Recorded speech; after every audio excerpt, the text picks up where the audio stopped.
benefit from the home visiting programs? I think that as a parent now, I'm grateful for support more than I was before. I filled out that form not knowing what I was doing. I am very, very grateful that I did it because it's really helping me a lot.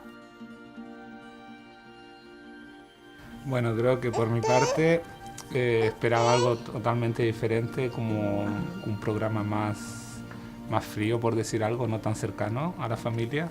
Y a través del programa nos hemos dado cuenta que también pasa a ser una familia con nosotros porque nos apoya en los momentos difíciles o cuando nos hemos visto en dificultades. Well, I was a new mom and I had no experience taking care of a newborn. There isn't like a book on how to raise a kid. We come from like a lot of family history of, drugs, violence, alcoholism, so we didn't want our daughter to experience any of that. The thought that a parent was supposed to be loving, nurturing, supposed to be there for their kid, provide food, shelter, joy, and going in, becoming a parent for her, I had no clue how to provide that. Cómo pensar educarla, cómo educar a un hijo porque pues nosotros nunca, es la primera vez que íbamos a ser padres. What I think parents should know about home visiting is that you can learn a lot of new things and tips and tricks, how to take care of the baby and what to do, and if you're, stuck in a routine and everything being monotonous, like they give you new resources and new tools how to handle parenthood. It was nice to have them kind of guiding me, even though I was not a first-time mom. I felt like a first-time mom. It totally blew my mind over time. So much information that I had no idea about.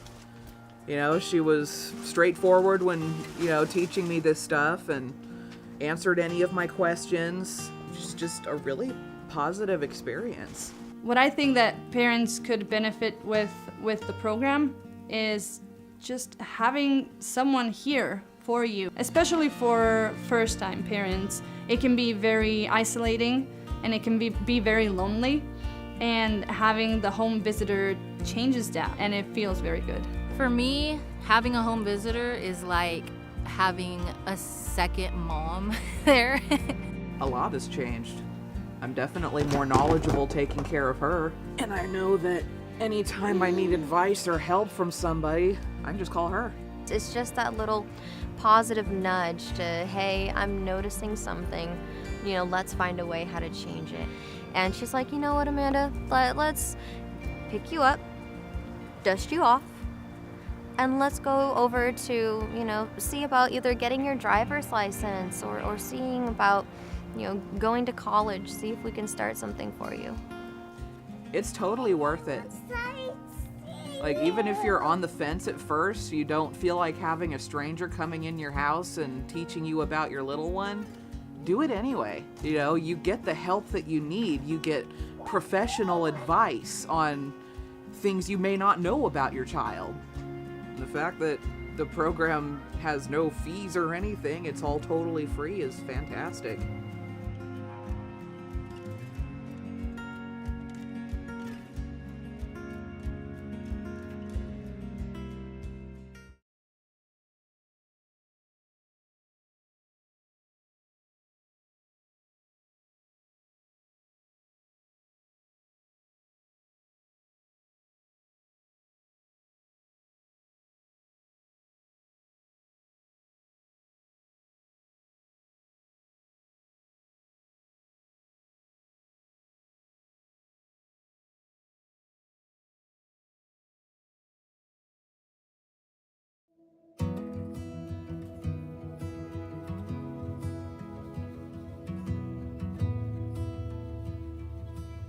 Yo creo que si conozco a alguien que está próxima a ser mamá, lo primero que haría sería recomendarle el programa, porque te entrega mucho apoyo, mucha información y más que nada como apoyo emocional, una guía, te da una visión diferente de cómo es ser papá aquí, quizás en este país. Sí, pues es un bonito programa, porque pues es buena persona la señora y los ha atendido muy bien.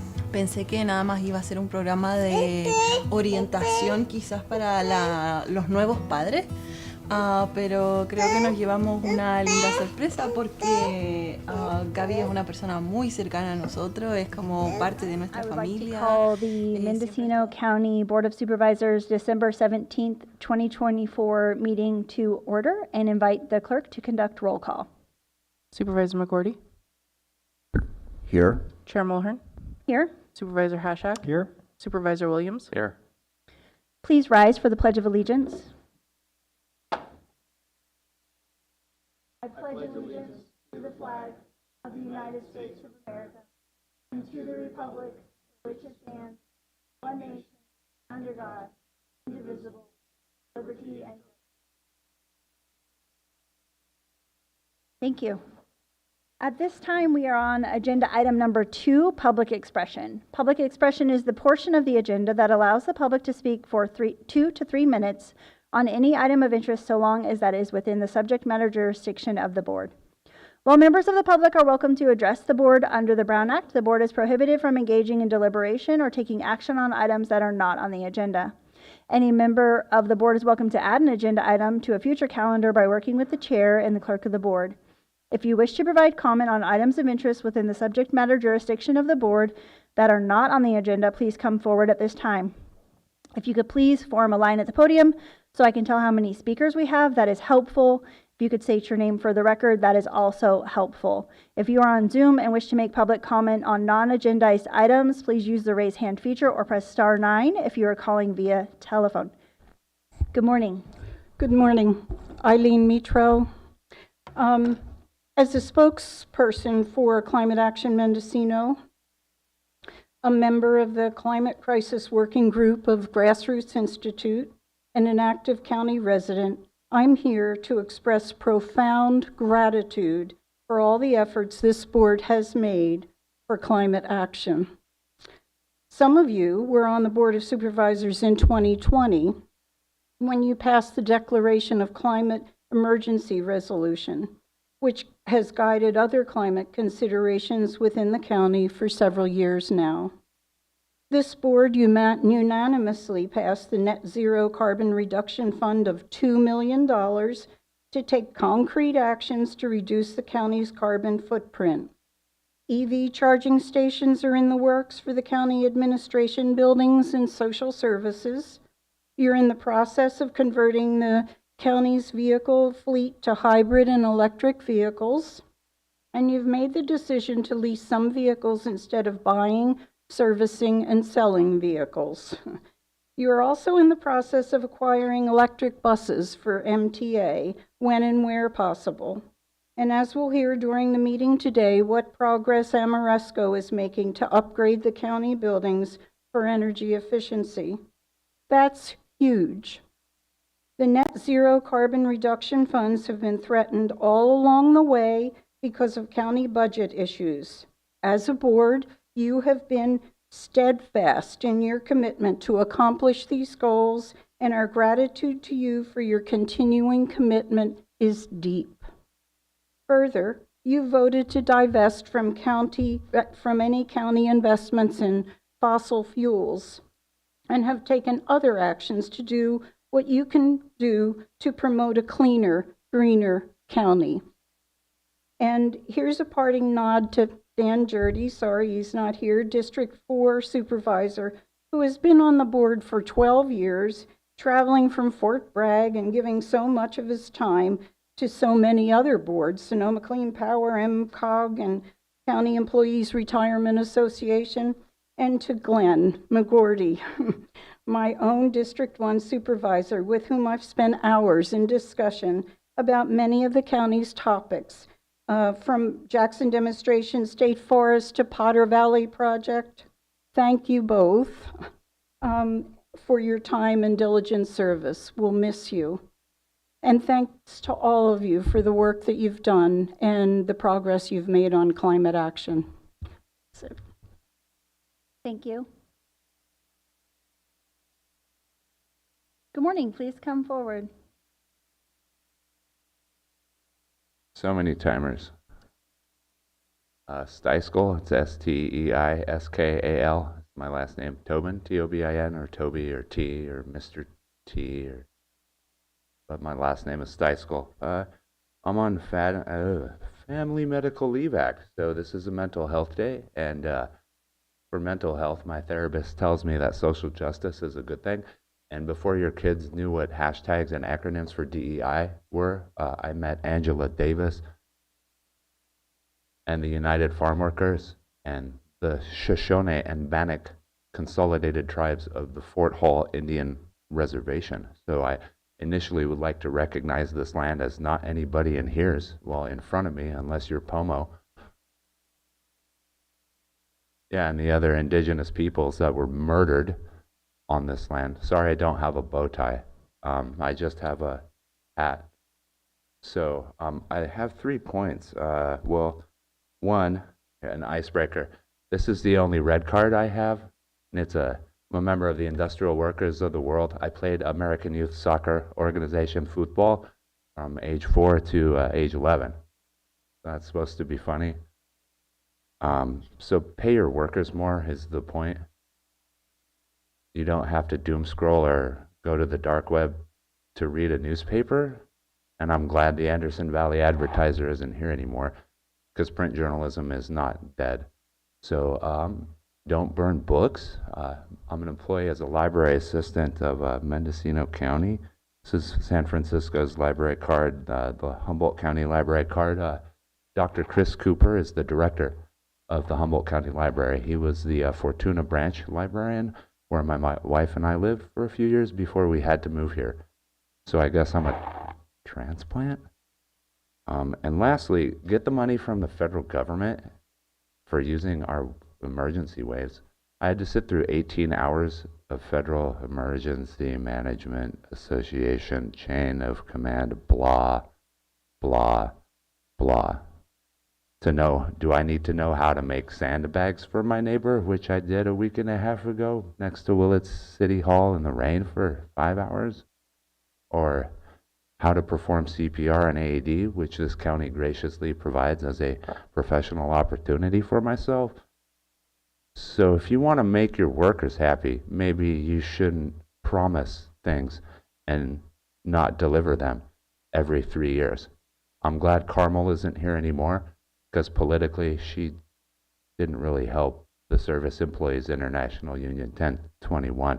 So Darcy Antoli, happy holidays, and thank you for being willing to work with unions and good women and men of the SEIU 1021. Thank you.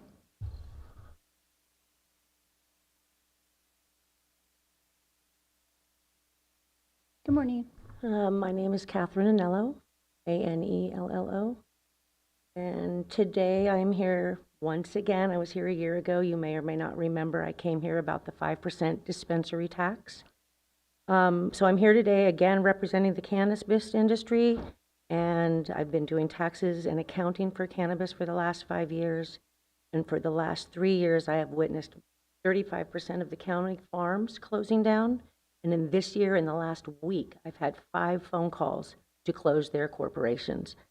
There's also, side note, a 30% reduction in small business shopping this year in Mendocino County, and I believe the cannabis industry has a lot to do with that. The 5% tax that this county is charging on dispensaries is on the gross receipts. And at the end of a quarter, there is no net profit.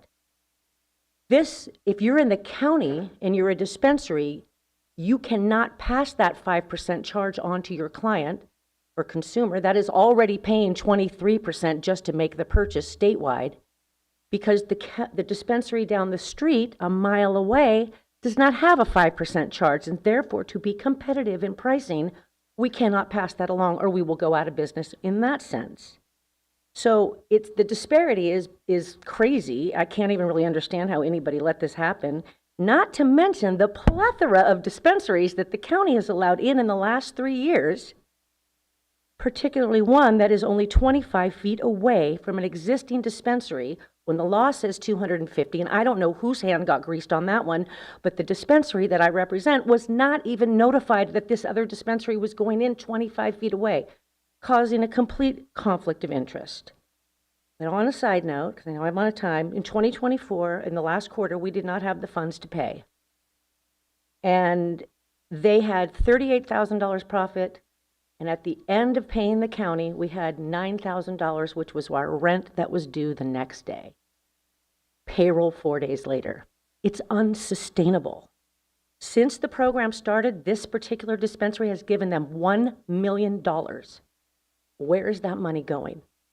So I feel like, yes, it was a big cash cow in the beginning, and everybody said, woo, cannabis, we're going to make so much money. And it's having the opposite effect. And something has to be done, or these businesses will go away. And that has fed our community for 25 years, whether it was black market or not. It is not there anymore, and something has to be done. So I'm requesting a special agenda meeting where cannabis people can come in and really, really get down to the meat and potatoes of what we're going to do about it, because it's not going to sustain. I see it every day in my business. People do not have the money to pay their taxes, and there's no payment plan. And the interest and penalties that they charge on this is astronomical. If you don't pay in 1 month, it's $5,000. If you don't pay in 2 months, it's $9,000. Who could sustain that with $12,000 profit? Can't do it. That's all I have to say. I would hope that there is either a countywide moratorium for a minute, or that the disparity on both sides, county and city, come together so that the playing field is even. Something has to be done. Thank you for your comments. And just so you know, and maybe other cannabis cultivators that are listening, there's a group of local citizens and business owners that are working on the tax. It was a voter initiative, and so to be undone, it needs to also be undone by the voters. So Okay, I can try to send you that just contact to say information. one thing, and I know I'm over time. Thank you. Supervisor Hashek. Well, the voters have to get together and bring an initiative forward. Supervisor Hashek, I think, has a question for you. No, just a little comment. I would love to talk to you about it more, but this is public expression. It's not an agendized item. Supervisor Hashek. Just a little informational item is that I had a meeting just the other day with the CEO and the economic team talking about this kind of issue, about bringing stakeholders together to talk about how to really, see what is needed to make the cannabis business and sector viable economically. We've had a lot of discussions in the GGC about, we've reduced the taxes, and so we're looking at the next step. So thank you. Good morning. My name is Michael Rubenstein, and I own Compassionate Heart Dispensary. And I'm basically here just to beg you guys to make this end. We used to employ 30 to 40 people. We can barely support 5 families now. We're the only ones paying this 5% of gross. And you guys helped, I helped you guys. We lobbied. I remember you came in my dispensary, Mo, and kind of used our resources to help lobby to open up all these other dispensaries. And then when I tried to open up in town, I was told that I was monopolizing. So it's kind of difficult because within a square mile, you let 10 or 15 dispensaries in. So now no one's making any money. There's no diversity in the market. Like, we don't even have diverse businesses. We have a bunch of dispensaries and barbershops. And it's hurting the town, and it's bankrupting us. It's not just like people aren't going to eat because of this. Like, something really has to be done. We could fill this whole courtroom with people that support this, and we need to focus on it and really pay attention to it, because it's just unfair. No business should pay 5% of gross. That would bankrupt any business. And it's just a shame that there was so much potential. And we just took it and just turned it to nothing. Mendocino could have been like the wine. It could have been like something to benefit community and the people. And instead, everybody's going bankrupt and everybody's suffering. And the one thing that's been here since the beginning that could really help us out, it's just being ignored. And we have all these corporate entities opening up. How is that Ukiah? It's just so frustrating. I beg of you to end this. Thank you. Thanks for coming. Good morning. Have a great day. Hi, board. So I have a whole speech written on my phone today, but I don't know. Nothing is more serious than from the heart. Unfortunately, Mo, you were ruthless up here. It's up to the voters. You're the one in charge. Take initiative. Help us where we need to prevail. Yeah, roll your eyes up there. It's okay. So, yeah, I'm here regarding the 5% taxes, the cannabis industry in a whole. What are we doing here? Like he said, people can't eat. I pay my bills with a freaking restaurant. If people can't eat, that affects the whole economy. Not just the farm, not just everything, the local stores, our families, my nieces and nephews' Christmas. It's everything, and it all trickles down to one thing: cannabis. Because my whole life, 30 years, the one thing that has sustained this community, built this community, wasn't logging, wasn't fishing, it was cannabis. To treat every business, every entity different, and to not have one set of rules and regulations in place. Why is it that Micah gets taxed an extra 5%, but, Cookies and all these corporate people that we don't even know the people behind it? They're not here. They don't care about our community. They don't care about our county. They don't have kids in the school districts here. No, they're sitting on yachts and on private beaches writing checks, tax write-offs for these stores that aren't doing anything because they don't care. Without the 5%. But then the people that are here every day at their businesses, know the faces, that have been here the last 30 years, 40 years, their life, are the ones struggling. The ones that are going to throw in the towel because we can't do it. It's not sustainable. So really, like you said, we all need to sit down. We need to figure it out. I have a meeting location. If you guys will talk to us. Still to this day, John is the only one that will come in and listen to me and talk to me and hear my concerns, the problems. 405 South State Street is my address. Ted, Gerard, Mo. Calm down. Let's talk, please.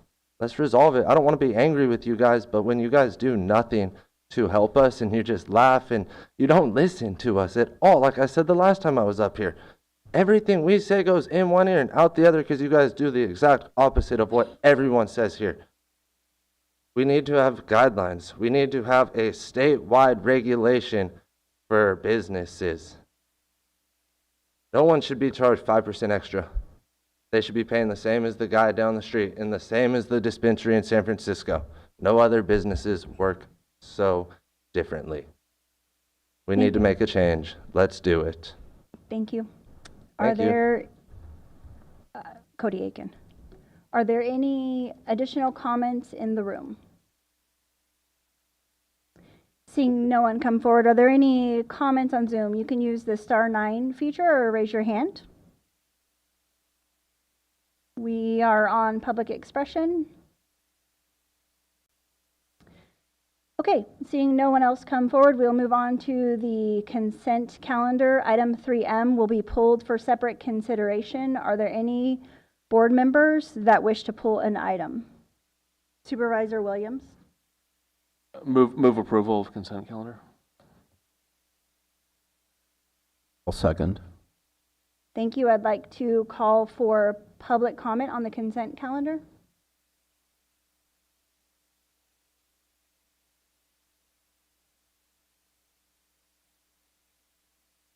Executive Director of Mendocino County Farm Bureau. I just wanted to extend our gratitude to Supervisors McGordy and Jaredy, who's not here, for their years of public service. We know that it's not an easy job, but you have done it with grace, and especially Supervisor McGordy, we have really appreciated your efforts in being an ally for agriculture, and again, thank you for your service.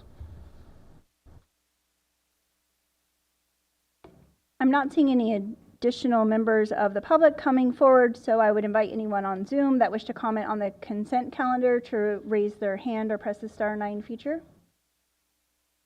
Seeing no one, we will have a vote on the consent calendar with the exception of item 3M, which will be taken separately. Vote by the button.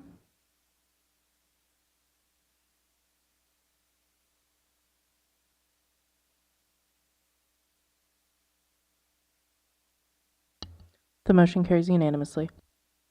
Thank you. The Board of Supervisors will go into recess for item 3M and will convene as the Board of Directors of the Air Quality Management District. The Mendocino County Board of Supervisors does not receive any additional compensation or stipend for acting as the board of the Mendocino County Air Quality Management District. Are there any members of the board that wish to comment on item 3M? Seeing none, are there any members of the public that wish to comment on item 3M? I have no one coming forward in the room and no hands raised on Zoom, so I'd be looking for a motion. I'll move approval. I'll second. Thank you. And vote by the button for item 3M.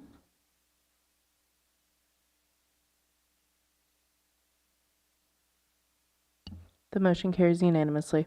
Thank you. We will now move on. We will now adjourn as the Board of Directors of the Air Quality Management District and reconvene as the Board of Supervisors. We are on item 4A, discussion and possible action, including acceptance of informational reports from the Assessor, Clerk, Recorder, Registrar of Voters, Acting Auditor, Controller, Treasurer, Tax Collector, District Attorney, Sheriff, and various county department heads or designees.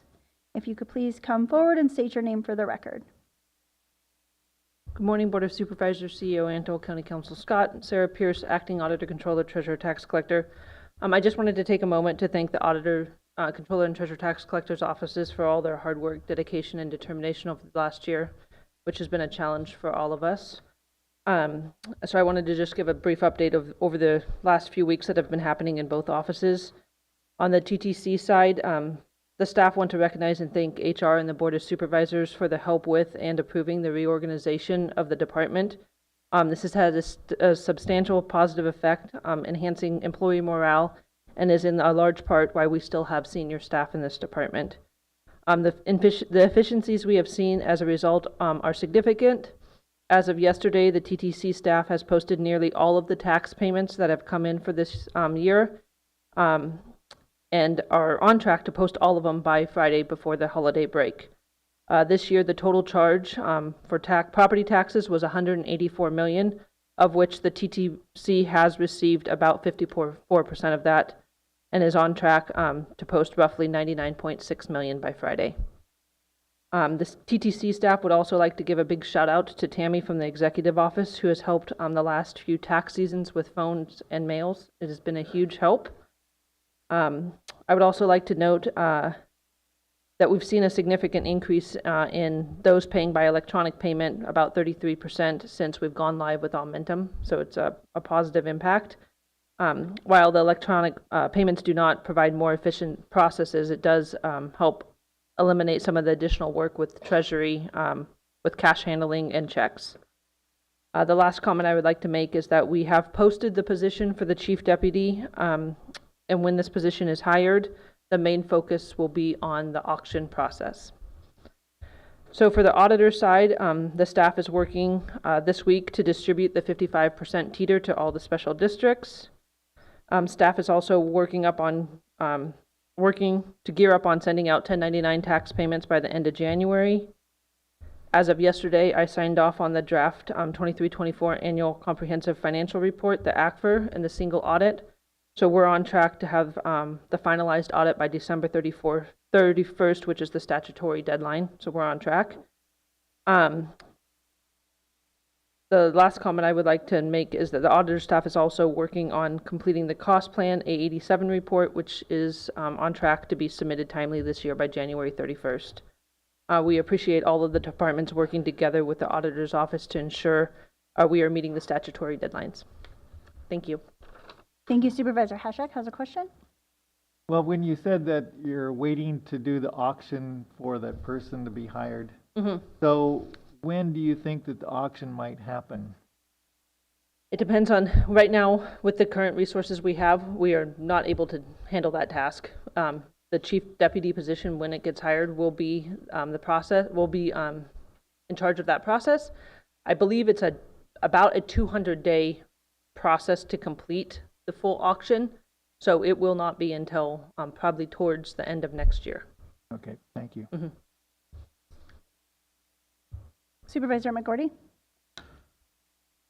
Sarah, I just wanted to thank you personally for the amazing job you've done. Thank you.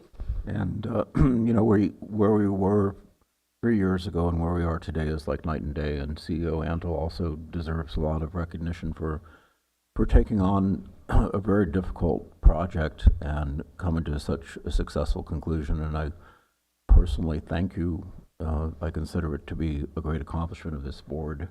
And without you, I don't think we would have done it. You have a particular skill set that, you know, you don't give up easy, you work hard, and here we are. You made it to the finish line with a lot of really good achievements for this session of the board. Thank you very much. Thank you. Yes, thank you. Thank you. Are there any other elected officials or department heads that wish to add to the agenda this morning?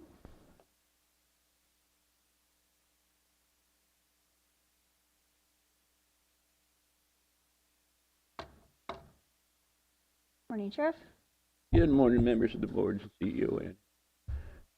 And I just wanted to give a little report out. This month, the Sheriff's Office graduated 5 cadets from the Police Academy. And then over the last couple of months, we picked up several lateral deputy sheriffs, and so our numbers are moving upward.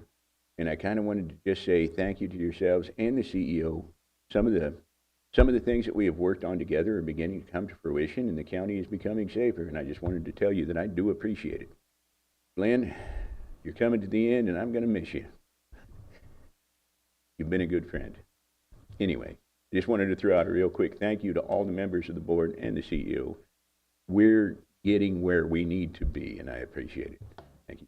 Thank you. Supervisor McGordy? Yeah, and I want to thank you as well, Sheriff Matt, because I know that you work hard, you're smart, even though you don't want people to believe that. But I keep hearing about this dumb Irish cop from Covelo, but you're not that. And your dedication, the ability to be able to call you anytime and get a response is extraordinary. You're one of the most responsive people on county staff, and you know, I enjoyed our discussions that get right down to the dirt, literally, and I can give you a report on where the water is on the Russian River and when it's likely to flood, and you take that into your kind of mental database and make good decisions. So thank you very much for the opportunity to work with you.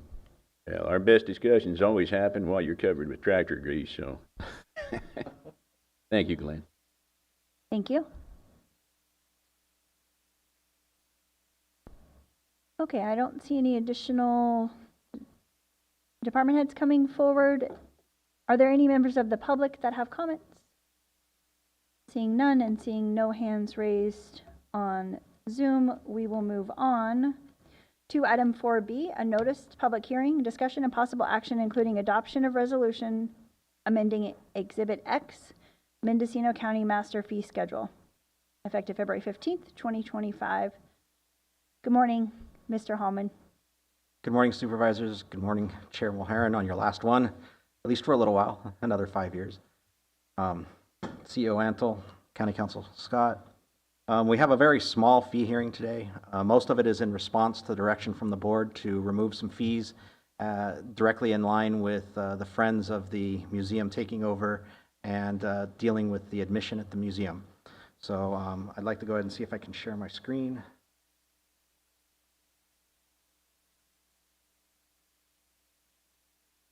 Panels now.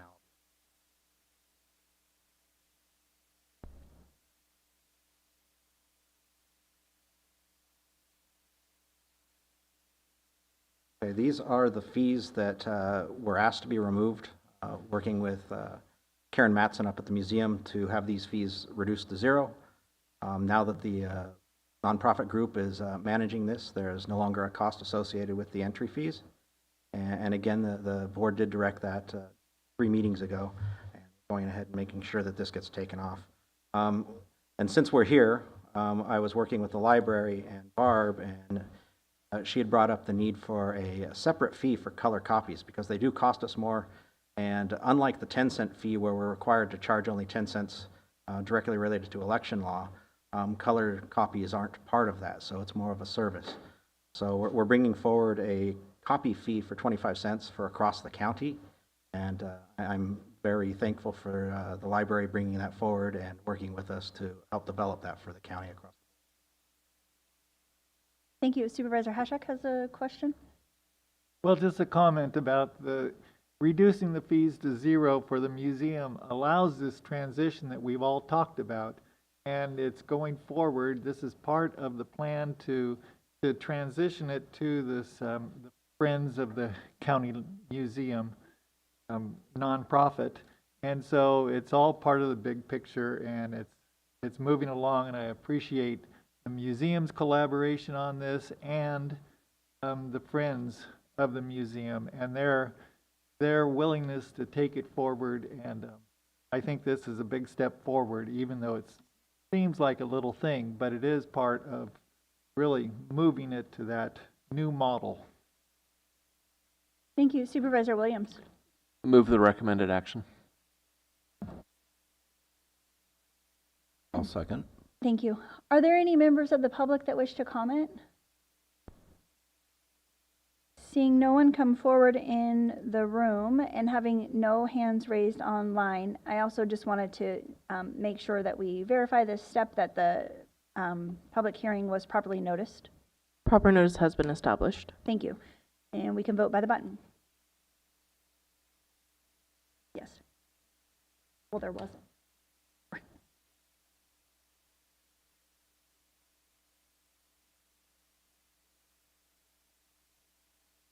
The motion carries unanimously.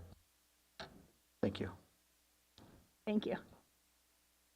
Okay, we are on item 4C, a notice public hearing, discussion and possible action including authorizing the County of Mendocino to submit the Sure Up, Strengthening, Uplifting, and Resilience in Rural Law Enforcement grant to the USDA. Clerk, has proper notice been established? Proper notice has been established and all correspondence has been sent to your email if any was received. Okay, and we'll now open the public hearing and invite staff presentation. Good morning, Chair Mulhern, Board of Supervisors, CEO Antle, and County Council Scott. According to the requirements of the USDA Community Facilities Program, today's hearing aims to inform the Board of Supervisors and the general public regarding the county's application for the Sure Up, Strengthening, Upfitting, and Resilience in Rural Law Enforcement USDA Grant for Protection. The USDA Rural Development Community Facilities Program provides funding for essential community facilities and equipment. The Mendocino County Sheriff's Office plans to submit an application not to exceed $50,000 to this program to secure funding to equip 2 pursuit-rated law enforcement vehicles, which will include emergency lighting and sirens for public alerts, radios and communication systems for effective coordination during critical events, protective barriers to ensure the safety of law enforcement personnel and the public, as well as vehicle-mounted computers and cameras for real-time data access and evidence collection. These vehicles will be strategically deployed in Redwood Valley to enhance law enforcement capabilities and improve the ability to respond effectively to emergencies. Their addition will significantly improve response times, making them a vital resource to ensuring public safety. Please note that the project costs were adjusted recently due to revised cost estimates from the Sheriff's Office, resulting in a revision of the requested federal share for the project from $48,000 to the project maximum requested allowable amount of $50,000. The Grants Unit and the Mendocino County Sheriff's Office request that the Board of Supervisors authorize the submission of the Sure Up application to the USDA Rural Development Community Facilities Program. Thank you. Supervisor Hashak? I'll move approval. Second. County Council Scott. Just, I noted that although the agenda says 48,000, I want to make sure we amend the recommended action to make it 50,000. I think that was a minor modification that can be made and for the recommended action. Yeah, the motion was for the amended amount. Second degrees. Thank you. Supervisor McGordy. Yeah, I just wanted to thank Ms. Hanson for all the work she's done on this. And we met with the USDA some time ago, and her ears were totally perked up, and she was looking for every opportunity to try to assist the county with getting federal dollars to match our efforts, because everything is so expensive and we're always on the border, it seems, like, with our funding. So thank you. Also, thank you for the grants unit existing. So that's CEO Antle again stepping up to try to make our county more efficient. Thank you. I want to make sure that we've called for public comment, and I have no one coming forward in the room. I have no hands raised online. So at this time, I will close the public hearing and we'll vote by the button.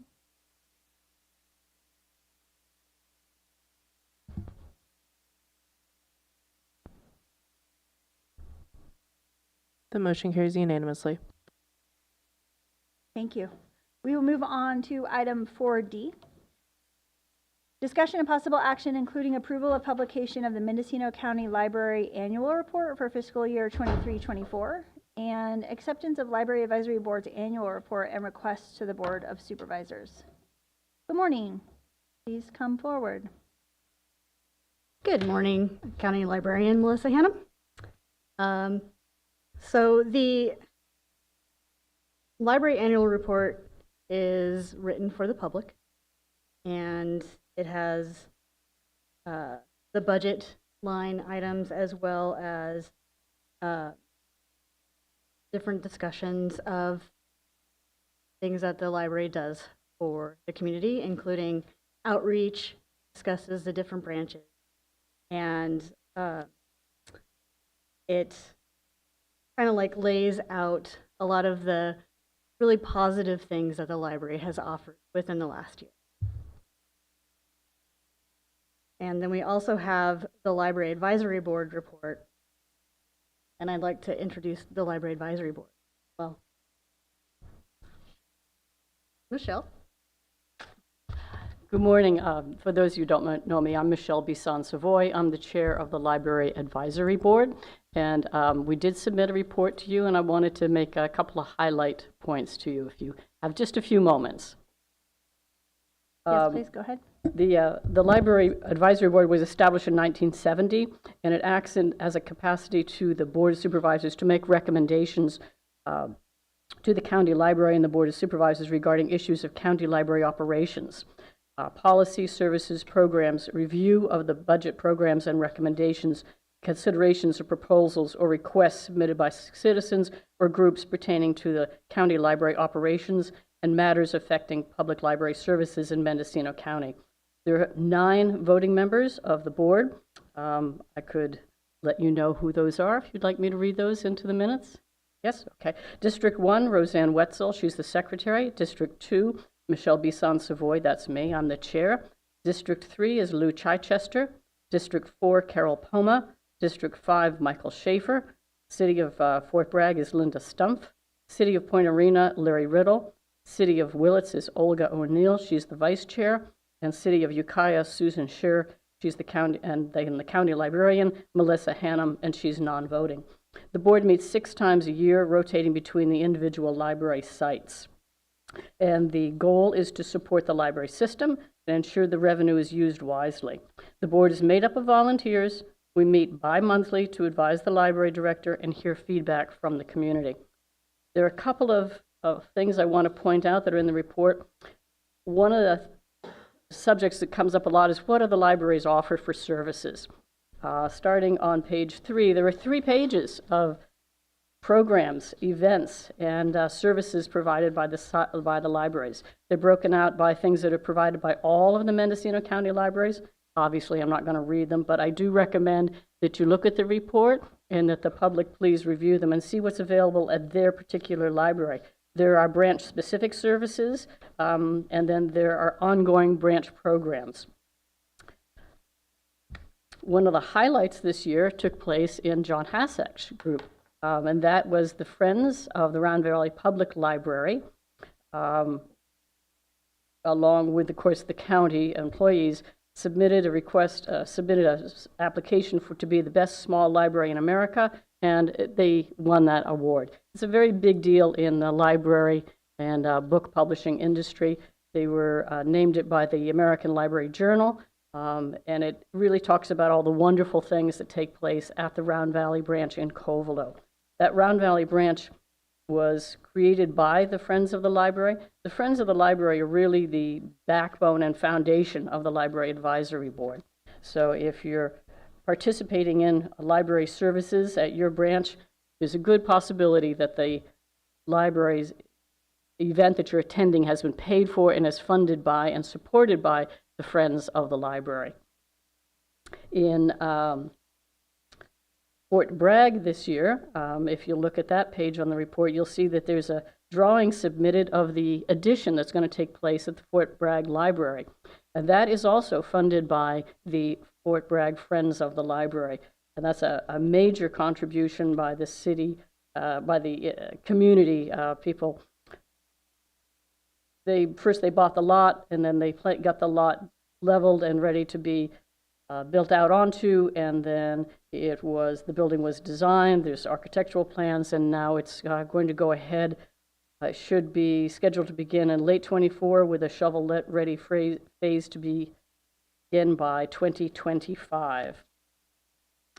In Ukiah, the Friends of the Library just finished the completion of a mural, which was funded by the Community Foundation, but this was taken place with a grant that was submitted by the Ukiah Friends of the Library. We had a really wonderful opening there last week. Mo was there, John Hashik was there.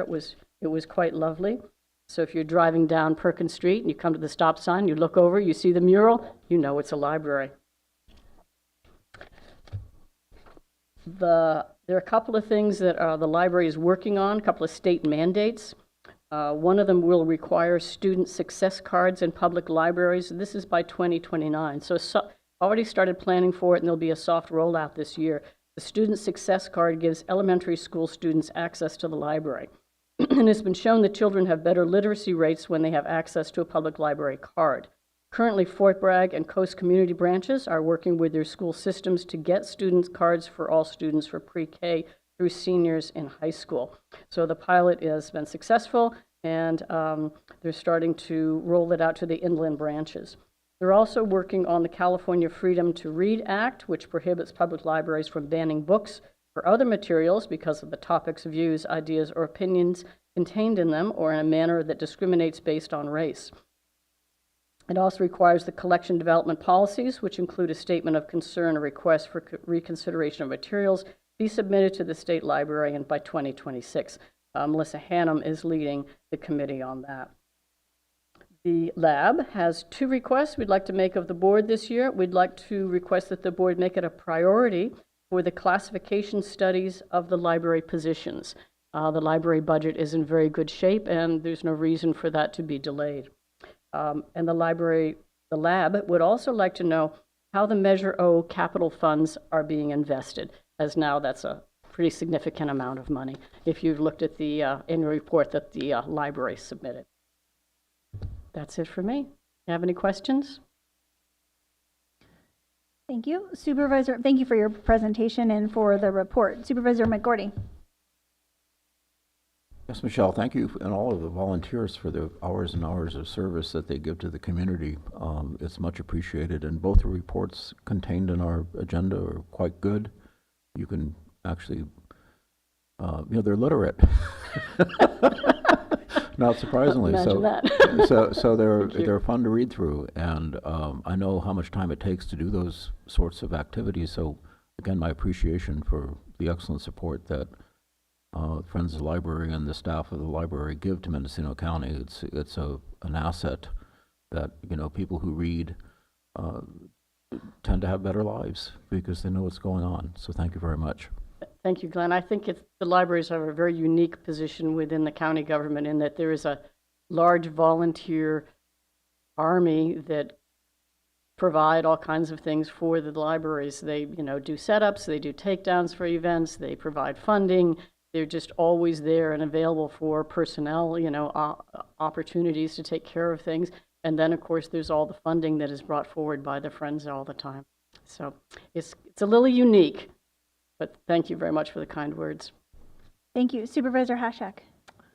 Well, thank you for the report. And it just seems like every time I go to a library that there's something really exciting going on.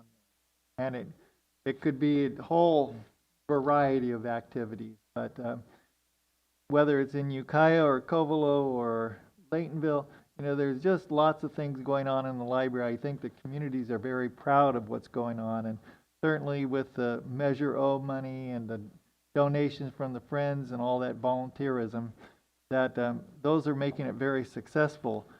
As far as your request, the classification studies, my understanding is that those are ongoing right now.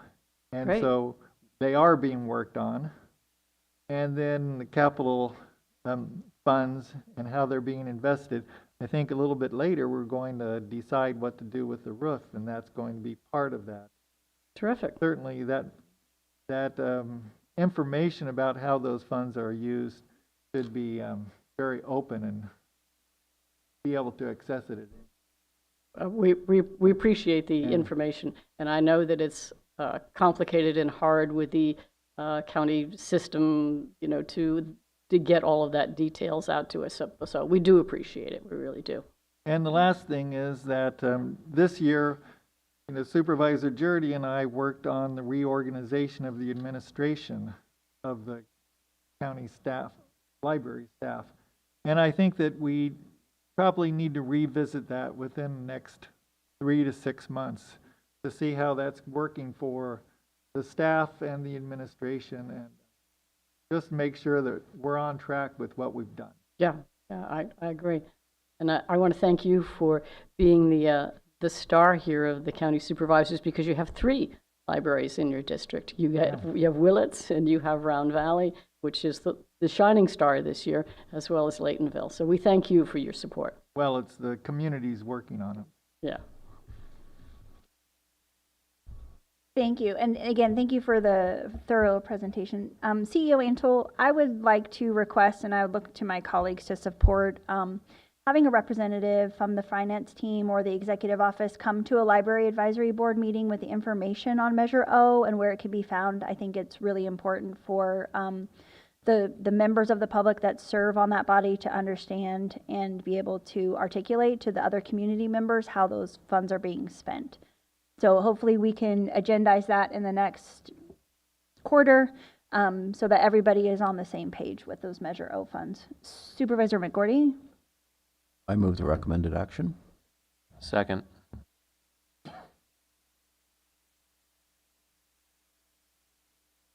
And we'll vote by the button.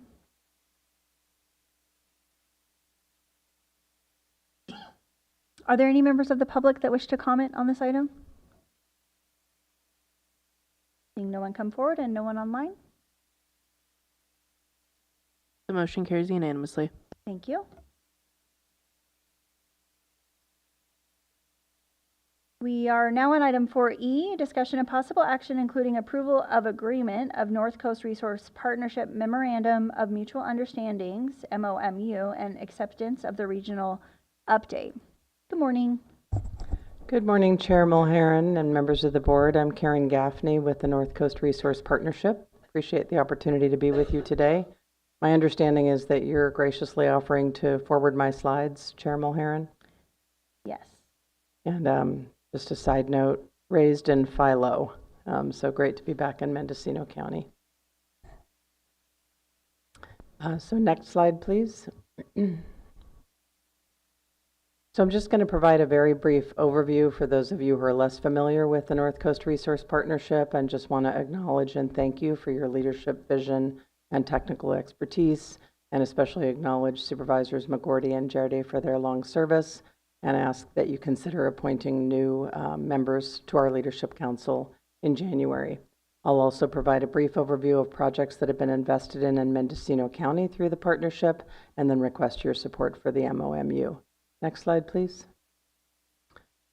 So the partnership is a coalition of tribes and counties and many, many other partners, thousands of partners in the North Coast region of California, which is shown in the map on your right.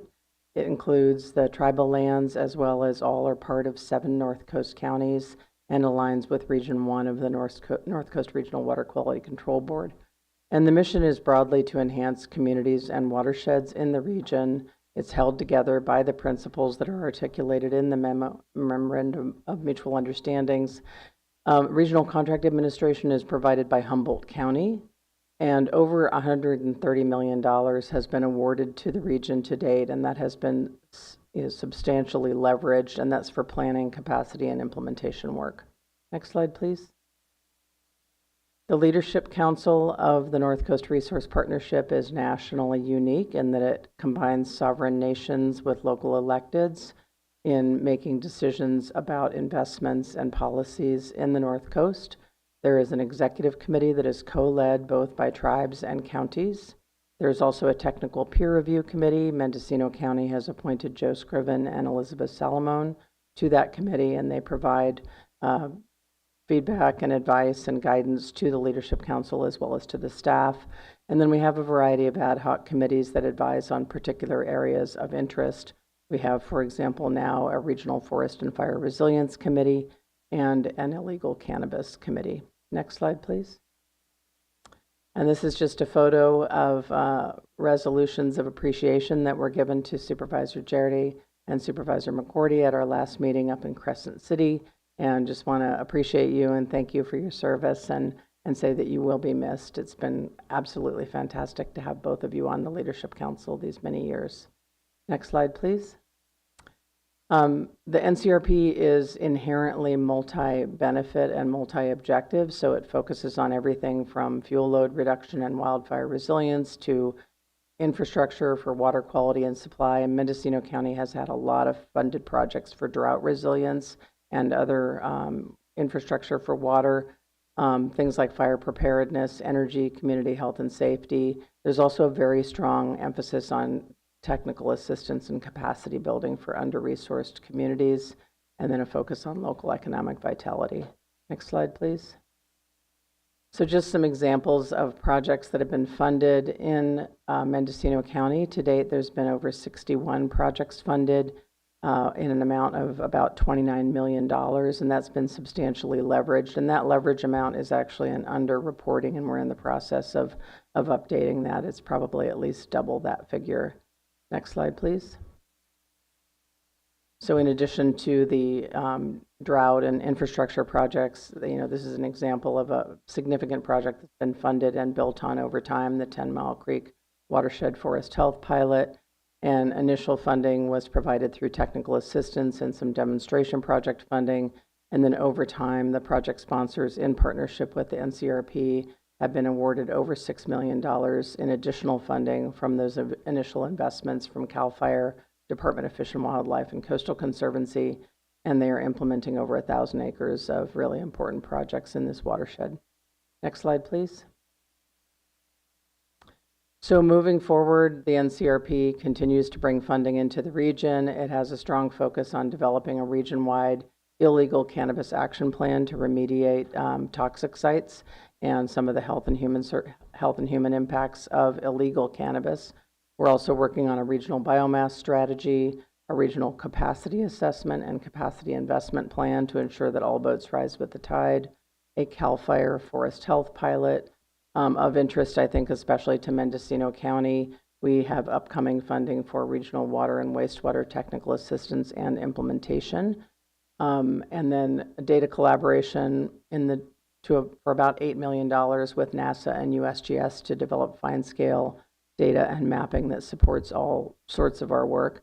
And then there is a regional climate adaptation plan underway, which will identify nature-based solutions throughout the region, and then ongoing legislative and funding advocacy, especially to access the funding coming down through Proposition 4, the climate bond, which will have a big impact in this region. Next slide. So we're asking today that you sign on to the Memorandum of Mutual Understandings. It's a non-binding kind of outlining of principles for working together, focusing on local autonomy and common ground and bringing resources to the region. And all of the NCRP partners and contractors sign on to it. The Mendocino County Board signed on in 2005, and so we're asking today that you sign on to the updated MOMU. And with that, the last slide does include some links if you are interested in learning more about the North Coast Resource Partnership. We are having a 2-day climate summit in Sonoma County on January 29th and 30th, and would love to have Mendocino County representation there, and look forward to meeting your new appointees to the Leadership Council. Thank you. Supervisor McCourty. I want to appreciate Karen, first of all, for growing up in Mendocino County and making something out of your life. That's really wonderful. But in addition to that, this is an organization that is unique in so many ways. The collaboration between the indigenous nations and representatives of county government and all the support people and natural resources, it's really an amazing think tank where creative ideas are bounced around from a lot of different perspectives. So it's been intellectually really fun to work with you on this, and the level of knowledge there is very, very high. And for the rest of the board members, I want you to think about how important this is, because this is an organization that deals with all those quote-unquote empty spaces, right, where we have so much of our county doesn't have people on it, where it's wildlands, whether it's forest or chaparral or whatever, but it is watershed, and it's something that we don't think much about, but the North Coast is an amazing watershed that's critically important to a lot of biodiversity, and probably also, we know, has huge impacts on the ocean around us. And this is a group that's dedicated to addressing that, which there aren't a lot of people thinking on it at the level of what's happening here. And what I really like about it, it's very science-driven. It's not just someone's opinion.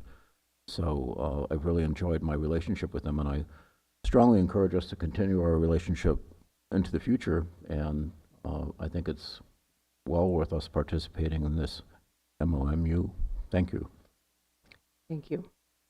Thank you. Supervisor Hashak. Well, thank you for the presentation. And there's certainly a lot of initiatives going on, a lot of work that could be done in Mendocino County. With Prop 4 funding, how is that going to affect the scope or the capacity of what you do? It's such a great question. You know, a lot of what's outlined in Proposition 4 is still, you know, fairly high level, and so it'll need to be brought to the ground, you know, by the organizations that are tasked with carrying it out. So that'd be the Coastal Conservancy or Department of Conservation or CAL FIRE, and they will develop implementation programs. We have a fairly good sense of some of those. So, for example, it will continue to invest in CAL FIRE's Forest Health Program, which a lot of funding has come to Mendocino County through that. Department of Water Resources and the State Water Resources Control Board will continue to address drought resilience and some of the built infrastructure, things that are so important for Mendocino County. Wildfire resilience, whether that be fire prevention and working in the WUI to reduce fuel loading and help with home hardening and help vulnerable communities prepare for and address wildfire when it comes. A lot of focus on prescribed fire and the cultural use of fire with tribal leadership and other leadership.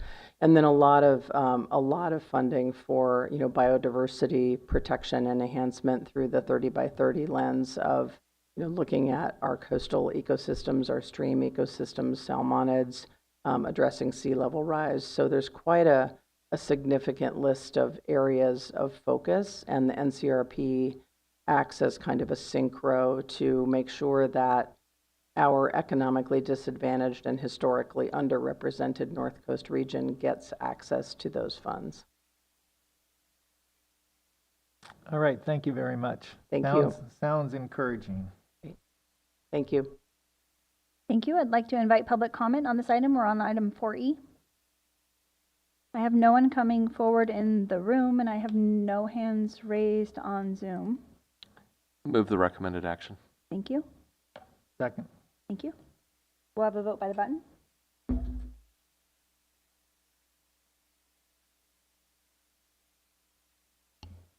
The motion carries unanimously. Thank you. Let's go ahead and move on to item 4G. Discussion and possible action, including acceptance of a report of progress from Ameresco Incorporated, the county's energy services company, including development of the Willits Library roof and solar project. Good morning, Mr. Hallman. Executive Division Manager. I am very happy to be bringing forward some information from the ESCO company, Ameresco, who has been working with us for several months to try and find energy saving methods across the county. But most specifically today, it is for the library Fortunately, that was a project that was on the forefront, and they were aware of it when they were bidding. And it is my pleasure to introduce to you Jeff Charneski. He is the Senior Account Executive from Ameresco, who has been the lead for this project. And he has a small presentation that he'd like to go ahead and bring forward just to outline both some of the projects he's working on, but again, most specifically for the library. Thank you. Good morning. Good morning. Can everybody hear me okay? We can hear you. Great. Thanks so much. Well, again, my name is Jeff Charneski, Senior Account Executive with Ameresco, and on behalf of the entire Ameresco team, we're really excited to share with you some progress on this grouping of projects that will collectively provide tremendous critical infrastructure upgrades, reduce carbon footprint, and improve energy resilience throughout a variety of facilities in Mendocino County. This particular presentation is focused on the work to date and our proposed actions at the Willits Branch Library, which was prioritized above the remainder of facilities at the direction of Mendocino County. So I'd like to share a presentation now. Is that presentation coming through clearly on your end? Yeah, we can see it. Great. So we thought we'd just provide a little bit of background in terms of how we got here to today. So back on August 2nd, 2021, the county passed Resolution 21-117, which was passed unanimously. And that mandated that the county was to reduce and eliminate carbon footprint in county facilities and operations. And so subsequently, the county chose what's called California Government Code, or GC 4217, which is a contracting statute in California that's widely used, widely recognized for engineering, constructing, and maintaining turnkey energy conservation contracts. Subsequently, the county released a request for proposals. That request for proposals went out to all 17 pre-qualified firms. So there are 17 pre-qualified firms with California DGS. Subsequently, after that, the county evaluated all of the received proposals, and that evaluation also included a shortlisted team interview with Ameresco and some of the other ESCO teams. And ultimately, the county selected Ameresco as the county's energy services company, or ESCO, back in April of this year. So real quick overview about Ameresco. We were founded in 2000, went public in 2010. And in those 25 years, we've risen to the top of the leaderboard in terms of market share amongst ESCOs. We've implemented over $14 billion in energy projects. So energy and water projects are really all that we focus on. It's our core competency and our core focus as a company. We've implemented over 100 projects with counties nationwide, and including $2.4 billion in implemented projects in California alone. So this has really provided us deep knowledge of California regulations, utility companies in California, local subcontractors. And I think really the bottom three bullets are the key takeaways for folks in the audience today. Ameresco has no parent company. We're not affiliated with a utility company or other manufacturer. And so we don't manufacture any of our own products like boilers or chillers or building automation systems. And so this positions us as an independent, completely equipment agnostic integrator. And so, any project that we develop for the county has the county's interests, best interests, and goals and objectives at heart, as opposed to, using these projects as a conduit to sell certain pieces of equipment or brands of equipment. And so ultimately what the county ends up with is, a best value project that's tailored specifically to your objectives. We also wanted to provide a little bit of background on how this ESCO process works, because it's a little bit of a different process from the traditional design, bid, build process that folks might be more familiar with from a construction perspective. So I think from this graphic, what key takeaway is that folks will notice is that during each phase of the project, the county will always have a dedicated point of contact. So there's never any questions about who is leading each phase and who the point of contact is during each phase for the county. So at the top, you'll see me. It's really my job to ensure that your strategic vision and your purpose for pursuing these projects is carried all the way from where we are today in the development phase through construction and into the performance phase, where this equipment, any installed projects are expected to function as designed during the development phase. It's really my job to ensure that happens. You'll notice Warren Van Ryzen, who's also in the meeting today, he leads our development phase, which is the phase that we're currently in. And so just wanted to highlight a few quick elements of the phase that we're currently in to give folks a feel for where we are today. Really, the first phase in this process is conducting what's called an investment grade audit, or IGA. And so that process involves analyzing utility bills, having our team out on site to speak with county staff concerning how each facility is operating, and really understanding, what equipment and which infrastructure, presents opportunities to upgrade and fulfill the strategic vision of the county. And so, again, at the direction of county staff, we have prioritized the Willits Branch Library above the remainder of the facilities in the county for now, to try and fast track a project to address some critical infrastructure upgrades at the Willits Branch Library. That said, work is continuing, audit work is continuing at the remainder of the county facilities in the meantime.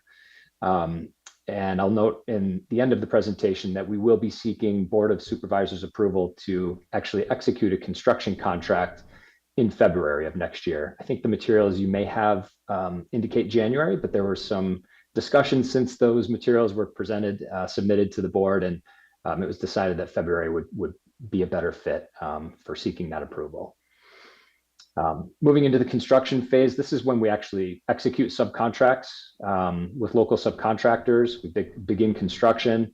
And again, Ameresco is responsible as the specialty GC on this project for overseeing all construction activities on site, ensuring that all safety requirements are being met. And again, we anticipate a 12 to 24 month construction period for all scope of work. So that includes Willits Library, which will be fast tracked along with the remainder of county facilities. And then lastly, in the performance phase, again, you'll have a dedicated point of contact, Angie Wagner. And she's really responsible for ensuring that all the equipment that's installed during the construction phase is fully commissioned, that all punch list items are complete. She'll facilitate any training that's required of county staff to ensure that any installed equipment is being operated as intended, and then administers various plans and subcomponents of the program that you see the bottom two bullets: measurement and verification plans, and also ensuring that any operations and maintenance plans that are implemented with the program are functioning properly. So at the center of any project that we propose to the county, I think it's really important to highlight that we keep your strategic objectives at the forefront and at the center of any project that we propose. And so we thought it might be helpful to review what some of those strategic objectives are for this program as a whole, and also for the Willits Library branch portion as well.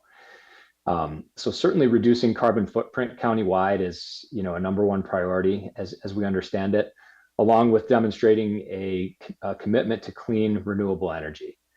And then specifically to the Willits Branch Library, we understand that there's a desire to leverage the library as what we would call an energy resilience hub during utility outages. And so this would give county staff the ability to open up the library to residents and other stakeholders in the event of a utility outage. There's also a desire to look at this project, this microgrid project for the library, as a potential pilot for other facilities countywide for removing natural gas and diesel generators potentially. And then finally, it's really a priority for us to make sure that we are maximizing all available alternative funding sources. So I'll touch on that a little bit further in the presentation, but those sources contain, in this particular case, grants, investment tax credits via the Inflation Reduction Act. And we have an in-house grants team that will always be leading the charge, looking for any available grant funding or other alternative funding. To that end, we were able to secure over $70 million worth in federal grants for our clients just last year alone. And so we've got a dedicated team that will always be on the lookout for all available funding for this entire program. So the first measure that we are proposing at Willits Branch Library is to address the roof. And so you can see in the picture on the far right, The roof condition at Willits Branch Library is deteriorated. It's currently got a tarp on it to prevent leakage. You can see on the right-hand side here. And then moving down to the bottom, you can see that the roof is certainly beyond its useful life. And the picture on the bottom left is a picture that we witnessed during our site walk, which is a leak that certainly is causing costly and disruptive emergency repairs for the county. So certainly a priority to address this. And we wanted to propose a couple different options for the roof at Willits Branch Library. So the first option is a metal roof, an example of which you can see on the right-hand side in this photo. And so the scope of work that would be included in this upgrade is tearing off the entire existing roofing material, installing the new metal roof, which is VersaSpan brand. This metal roof would give the county approximately twice the useful life of a composition shingle roof. So about 40 years is what it's rated. In reality, that would probably last even longer. But in any event, twice the useful life of the composition shingle roof. The scope of work also includes new sheathing, which is the plywood underneath the roof. And we would replace the entirety of the sheathing if it's required, if we find that it's required during construction. It also includes insulation in the flat roof areas, and then some additional extras, if you will, like ridge vents to all the ridges to improve ventilation in the roof, gutter installations to the eaves, and downspouts and gutter guards. So this option really maximizes the useful life of the roofing system and represents a tremendous long-term investment at the library. The second option for Measure 1 is a lower cost roofing option. It would still include tearing off the existing roofing material, but we would be installing a like-for-like composition shingle roof. You can see an example of that material on the right-hand side here. It would also still include all new sheathing plywood over the entire roof, again, if required during construction. It does have half the useful life as the metal roof does, but it costs about $150 less than the metal roof. So just wanted to provide a couple different options in terms of longevity and cost for the county's consideration. So the second measure that we've coupled with this project at Willits Branch Library is collectively described as a microgrid. So the first element of this proposed microgrid system is a 32 kilowatt rooftop PV system. You can see a rendering of that proposed system on the right-hand side at the top of this slide. The PV system would be coupled with a 40 kW, 122 kWh battery energy storage system. And so collectively, during what we call peak energy load conditions, so these are energy conditions where pretty much all electric loads are being used to the fullest capacity. This system would provide about 4 hours of backup power capability for the library. However, in practice, and what we mean in practice is that using the branch's historical energy load conditions, so after looking at utility data and looking at what the actual energy use conditions have been in the Willits Branch Library over time, in practice, this system will provide multi-day backup power. And so this really provides a compelling opportunity to position the library as a cooling center during the super hot months in the summer, and as an emergency shelter during both planned and unplanned utility outages. So public safety power shutoffs would be an example of a planned outage, or obviously an unplanned outage due to extreme weather or other conditions. This system can operate completely off-grid. We call that being in an islanded mode.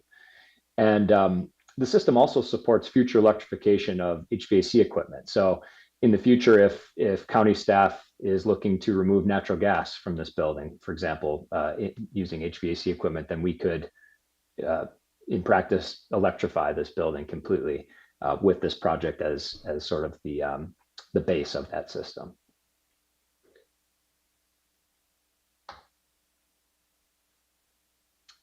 So we wanted to provide a little bit of a financial overview of both systems. So a lot of numbers to consider here. I think where I'd like to start is that the timing of this project is fantastic. There are tremendous incentives and rebates that exist in the marketplace right now for renewable energy projects. And so there are two such incentives and grants that I'd like to touch on that we've considered for this project. First is that the county has received a grant in the amount of about $247,000 from the state library.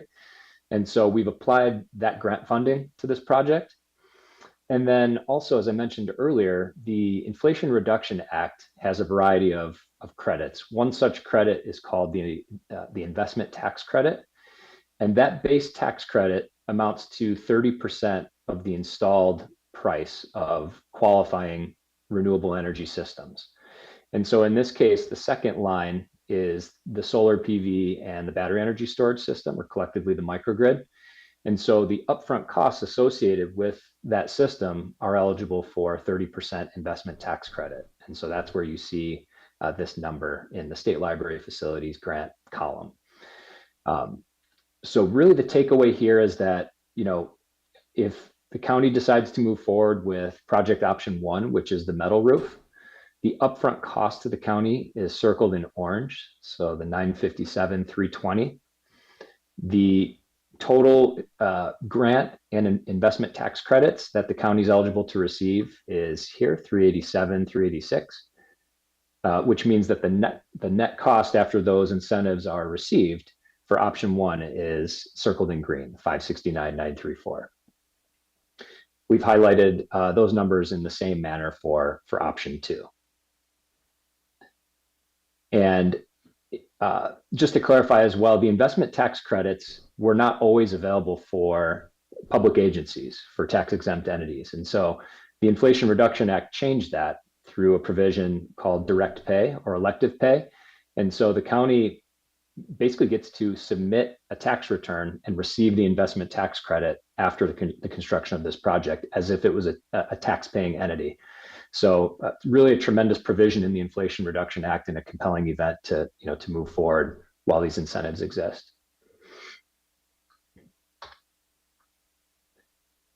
And just to wrap up with some proposed next steps, as I mentioned at the February 2025 Board of Supervisors meeting, we would be seeking approval to execute the construction contract just for the Willits Library portion that you saw. Again, continued development work will be happening with the rest of the county facilities at that time, but we would be seeking to prioritize and move forward with a construction agreement for Willits Library at that February meeting. We anticipate that we could move forward with a construction contract for the remaining scope at the remaining county facilities in the spring of this year. And then construction at the Willits Branch Library would commence in the summer with the remaining facilities to follow shortly thereafter in tandem. With all construction, we believe would be wrapped up by December 2026. And again, these are subject to finalizing scope and finalizing schedules, but wanted to provide a high-level overview of the timeline as we see it today. So, Mr. Hallman, that concludes what I have. I'm happy to answer any questions. Okay, thank you. I have questions from Supervisor Hashak and Supervisor Williams. Oh, Supervisor Williams, you were first. Will Trump's tariffs have any impact? Should we be buying some of the PV now? We have been including provisions in some of our contracts to address potential tariffs. And so that is a little bit of an unknown. And that's a great question. And so we would want to work closely with the county to move this project forward as quickly as we can before any tariffs did take place. But we would certainly be open to what the language should look like in our construction contract to address any potential increases. Understood. So maybe it's a question for Tim Holman. Once the board reaches a plan, can we buy the equipment before tariffs are introduced? I don't want to pay 25 to 75% more because we're a couple months late. Is that something that we can stockpile knowing that we're going to install? Tim Hallman, Executive Division Manager. I will defer to Jeff on this, on the timing of the purchase of the equipment, because they do purchase it directly. I don't think the county as a whole would be against purchasing any of this equipment ahead of time, but it's definitely something, an agreement that we'd have to work out with Ameresco to make sure we're getting the appropriate equipment and having it stockpiled if we were to do that. And then this plan calls for no HVAC or other mechanical on the roof, is that right? We've learned our lesson. Yeah. Okay. And then what do we think the payback is in years? So we've got a couple different, I'll share my screen again. Let's see.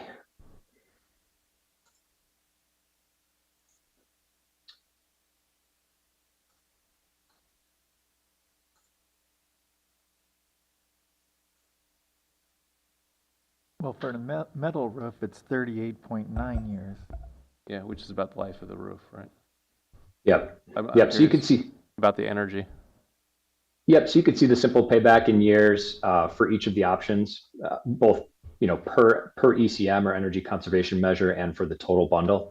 So for the metal roof, we're looking at about 89 years simple payback. For the microgrid in both situations, 27.5 years.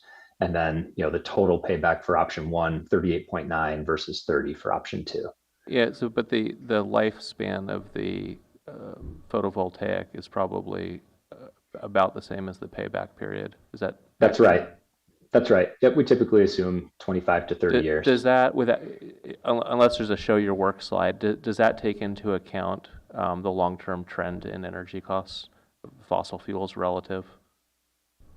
This does. And I believe we've incorporated a 3% energy escalation rate. So that assumes that energy will escalate or increase at 3% per year. I think we all know it actually increases more than that. And so there's built-in upside, if you will, in terms of savings for the county here. Yeah, so for the board, I'm going to support this. It's good for carbon footprint, but I don't think it's a good financial move for the county. When I look at these numbers, it doesn't seem very attractive. Be interesting to compare with other counties and cities to see if this is just the reality, or are we missing an economy of scale? What are we doing wrong here to not get a return on investment? Yeah, I can comment on that. And this PV system is on the smaller side. This microgrid system in total, so the PV and the battery storage, it is on the smaller side of what we typically see and what we typically implement. And so those paybacks would improve on larger systems where there is a little bit more economy of scale. But as you mentioned, from a practical, islanding perspective and providing resilience provides the same benefits that a larger system on a larger installation would provide. Supervisor Hashak? Yeah, just on that slide that you're looking at, just it was interesting for the microgrid net cost is that all the information is the same on the second line for each one, except for the net cost is $327,474 on the first one, and it's $326,142. And all the other numbers are the same. So I was just wondering how that happened. Yeah, it was the way that the investment tax credit was applied to both options, combined with the grant. So in other words, in the first option, the grant of 247, the entire grant of 247 is being applied to the upfront cost of the metal roof. And then in the second option, that's not the case. And so Sean, my colleague Sean Maher is on the line as well. Our development engineer who led this project. Sean, if you want to comment on how that translation works from just our workbooks and the way that the grants and incentives work together and how that flowed into this presentation. I believe Sean is brought over to the meeting. And just as long as it's not a typo, I'm fine with understanding that, the other aspects of the project, influence that number. Hey, sorry, can you guys hear me? We can hear you. Hey, I might have missed a little bit of the question. Could you repeat the question, please? Well, the second line on both the options, everything is the same except for the net cost is different. Yeah, so Sean, it's the difference between the 327 on the microgrid grants and rebates versus 326,142, and it's just a logistical way the calculations work in our workbook. But if you could just explain that a little further, that'd be great. Yeah, and in some of our workbooks, how we look at it, there's other costs associated with construction and personnel that kind of get switched around based on what portion of the total project is covered by which measure. And I believe that's where that small discrepancy is coming from. Okay. Yeah, And then it's a known difference in the way the calculations of our workbook work, but it's not an error. And then you were talking about on the previous slide about supports future electrification of the HVAC equipment and elimination of natural gas use. I was just wondering if we did that at this point, what would do you have any estimate for the cost, or, the savings, the simple payback, all of that? Have you run those numbers for if we just went for it right now? Sean, could you comment on that, please? If we've got those numbers, yeah. Yes, we have looked at that. Let me see. I've got my table here. I just got to make a few adjustments. So what we actually evaluated a few other measures for this library.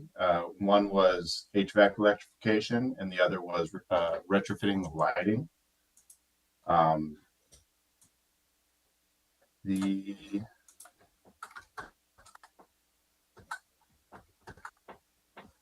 simple payback for the lighting measure is about a little bit under 10 years.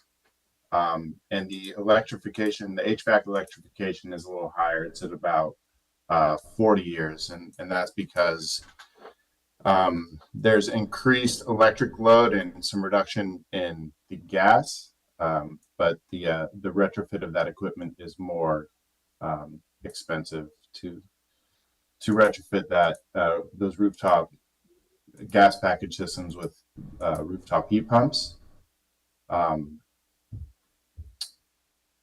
The PV system that we proposed, however, is sized to be able to on-take some portion of that increased load for the HVAC, and then there will be a slight decrease in electric load due to the lighting system being upgraded. I think Mr. Hallman has something to add.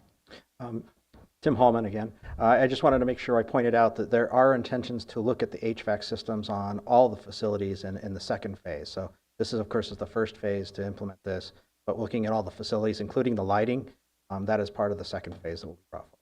Okay, so there's not a problem with going forward with this plan, and then it's not going to cost us more in the long run to convert at some other point. That we're preparing for the potential that we will be upgrading to heat pumps in the future. Okay.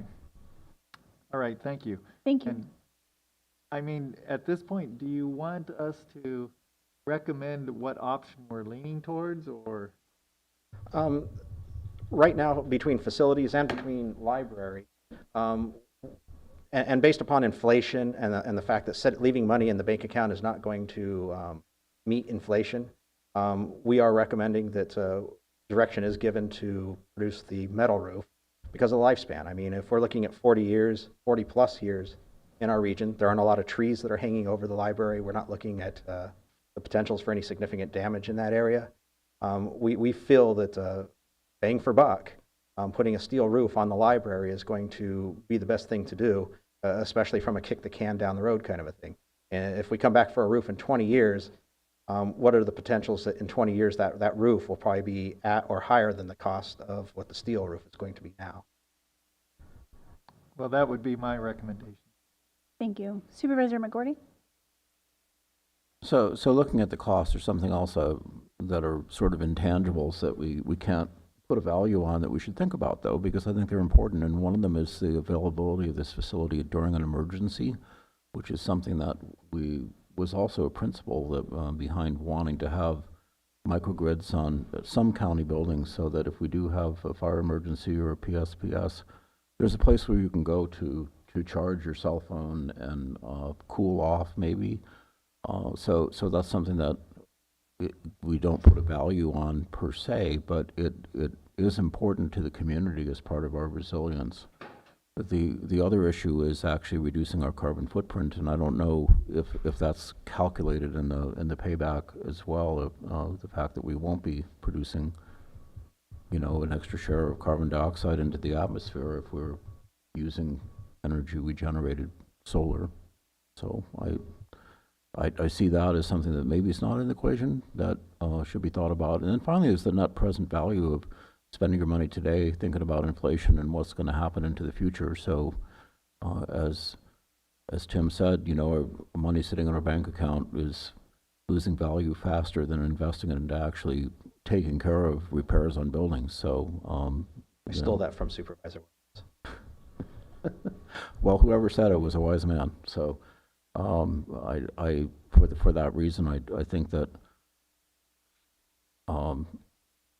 that's something that doesn't necessarily show up in the equation, but should be thought about. And I support moving forward with a steel roof on the building and trying to make it as durable as we can, because we know it's really hard for us to get around to taking care of maintenance in a timely way given our county finances. So what we can do now to make things last longer and do a better job up front, I think is a better way to go. Thank you. Supervisor Williams? What is the cost per watt for the photovoltaic? The line item has the battery and the PV combined. It's a bit of a sticker shock. I'm curious, are we mostly paying for the battery system? Yes, Sean, do you have that cost per watt ready and available, please?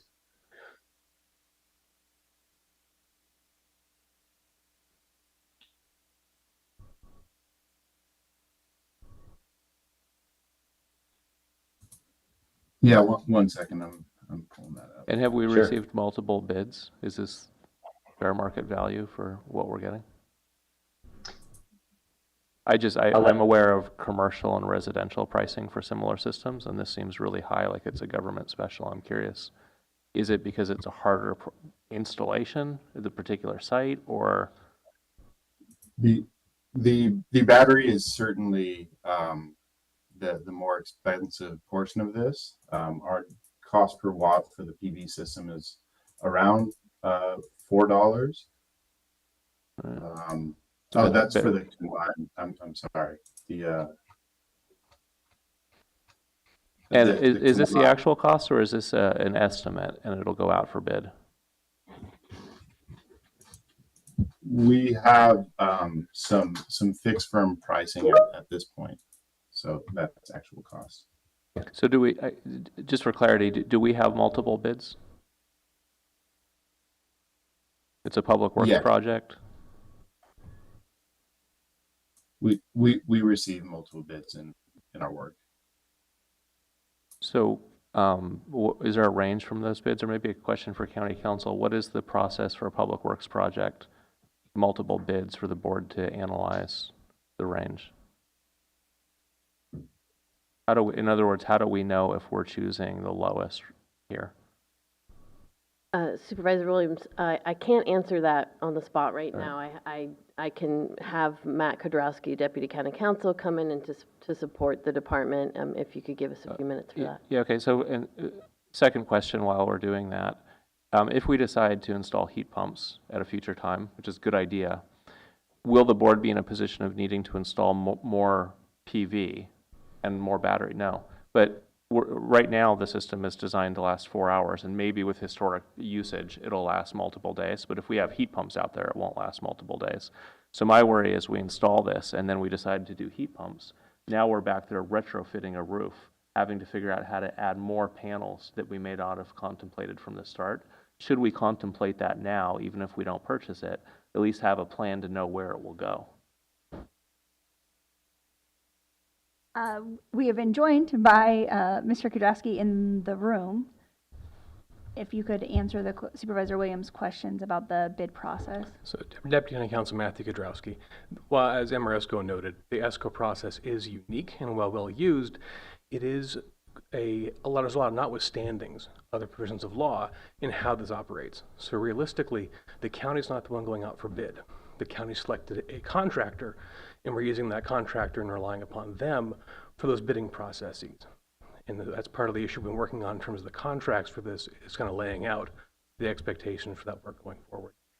Okay, so I'm in favor of the project. I don't know if we're getting a good deal. This is not enough information here for me to go on. I think $4 per watt is high today. Would you? Okay. And I'm willing to support it. I think it's a good project. I want to see it happen, but I don't know that it's a good financial move for the county. And there's not enough information here to really know whether we've gone out for multiple bids and this is the lowest we can accomplish this amount of energy collection and storage. Thank you. The staff is recommending a metal roof. Do you have a preference between the metal and comp options that we've been presented with? Yeah, for the reasons Tim Hallman stated, I think the metal is a better approach. Okay, Supervisor McGordy? Yeah, I support the metal roof. No issue on that. Supervisor Williams brings up a good point about, are we getting the best deal? And again, we're kind of a difficult position because of the way that the bidding process goes, and we don't have all the information in front of us. But generally, I support the project. Thank you. I'd like to make sure that we receive public comment on this project. So if there are members of the public that wish to share their thoughts, please come forward at this time. If you can state your name for the record, that's helpful. And also, if you're calling in on Zoom and wish to speak, please use the raise hand feature or press *9 on your telephone. Well, a lot of this went over my head, and I know a lot about this. I agree that the $4 for the rooftop PV is a lot. I think we ought to be able to get a better price on that. Right now, our power is out where I live, but we have battery storage, and it's a shrug. It's just wonderful. So I am certainly, and we also have a metal roof. I am in favor of that, given our fire danger, and even though there are not trees, God knows what's going to happen. I do have a question about the rooftop heat pumps. I'm thinking that there are ways to not have heat pumps up in the roof. If you do AC splits or something, they can be kind of high on the wall. I thought the roof was fairly complex. Maybe it's got to be that way. If the county is considering more solar on other buildings, then why not take a larger look at what we can buy? Because I think it was Jeff who said it's a small project for the Willits Library. Could we consider buying more solar panels that will cover other county buildings and get a better price? And I'm wondering how we're going to pay for this. I know those $2 million, what were we down to, 1.7 or something, but grants, I'm hoping there will be grants, and the IRA funds, I had a circle with a question about that. I'm glad to see we're putting some of that into use. And the sooner we get going on all of this, the better. I'm so in favor of going with a metal roof and solar and battery storage. Thank you. Thank you. Good morning. Please come forward. Good morning. Thank you so much for listening to the public today. My name's Olga O'Neill. I happen to be on the lab advisory committee, and I'm just speaking as the Willits representative here today. So we've lived with, as you all know, we've lived with a leaky roof for a long time. So I'm very happy to hear that that is finally moving forward and that we're going to have a metal roof. The idea of, I want to echo what you said, Mr. Gordy, that there's a lot of things involved that are not just about dollars and cents. And I just want to encourage you to please think of all those things. And if we've put our trust into this company and they're saying this is the best solar that they can do for us. Maybe they could go back and look for a better price, but there are also issues with the quality of what you're getting, and I hope that if we do go back to look at those prices, that it does not in any way delay the roof project, because that has been very critical for all the citizens of our county and people that are coming to look at our tarped roof. You know, this issue came up when Mr. Haschek and I were on a work committee in 2020. We identified the roof as a need at that time, so you can imagine that. And so I totally appreciate all the work you're doing, so thank you so much. Thank you.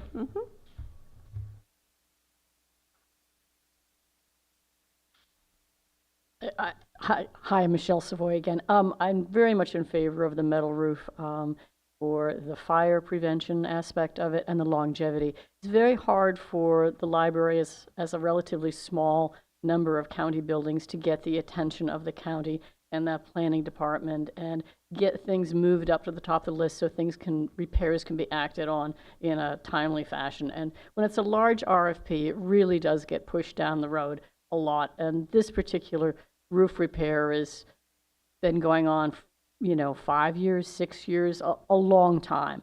And if we do it right and we do it the longest way possible now, we won't have to readdress this for a long time. And that would be my big takeaway on it. The library has the money in the capital improvement fund.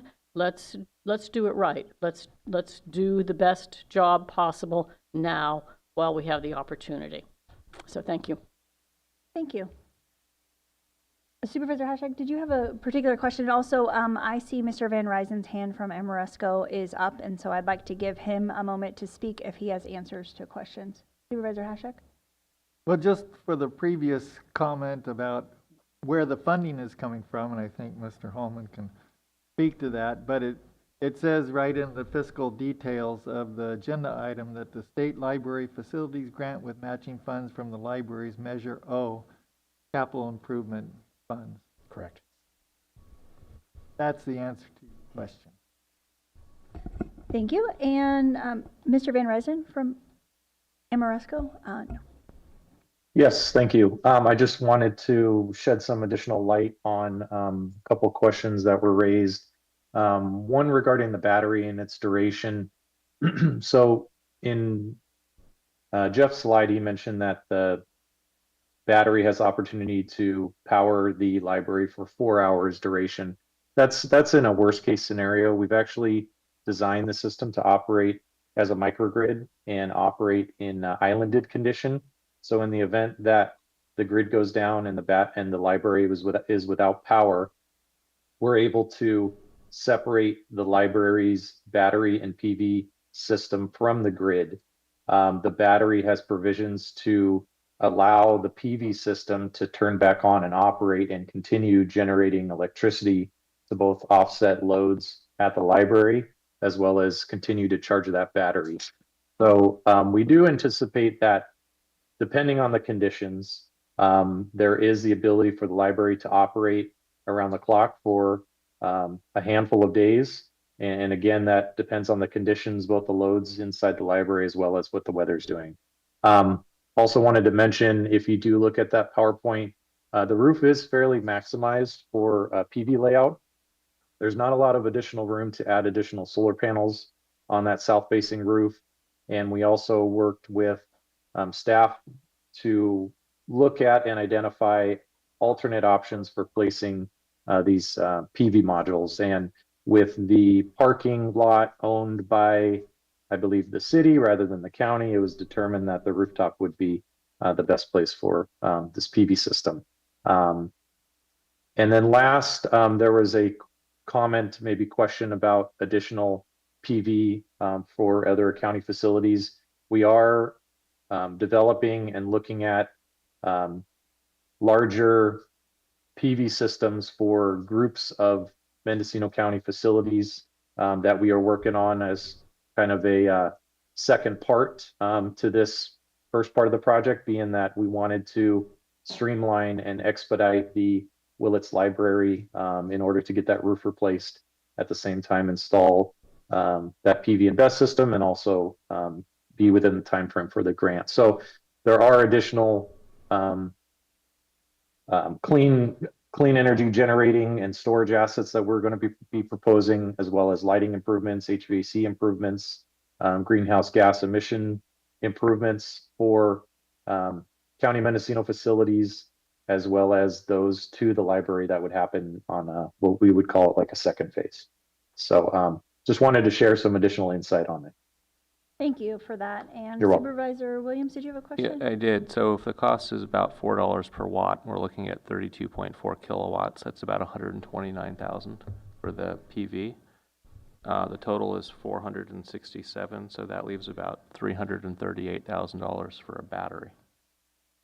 And I guess I question, for $338,000 for a battery, maybe a $10,000 natural gas generator for those days that we have a power outage, and 3 times as much solar installed would be a bigger carbon savings, would provide more energy to the county.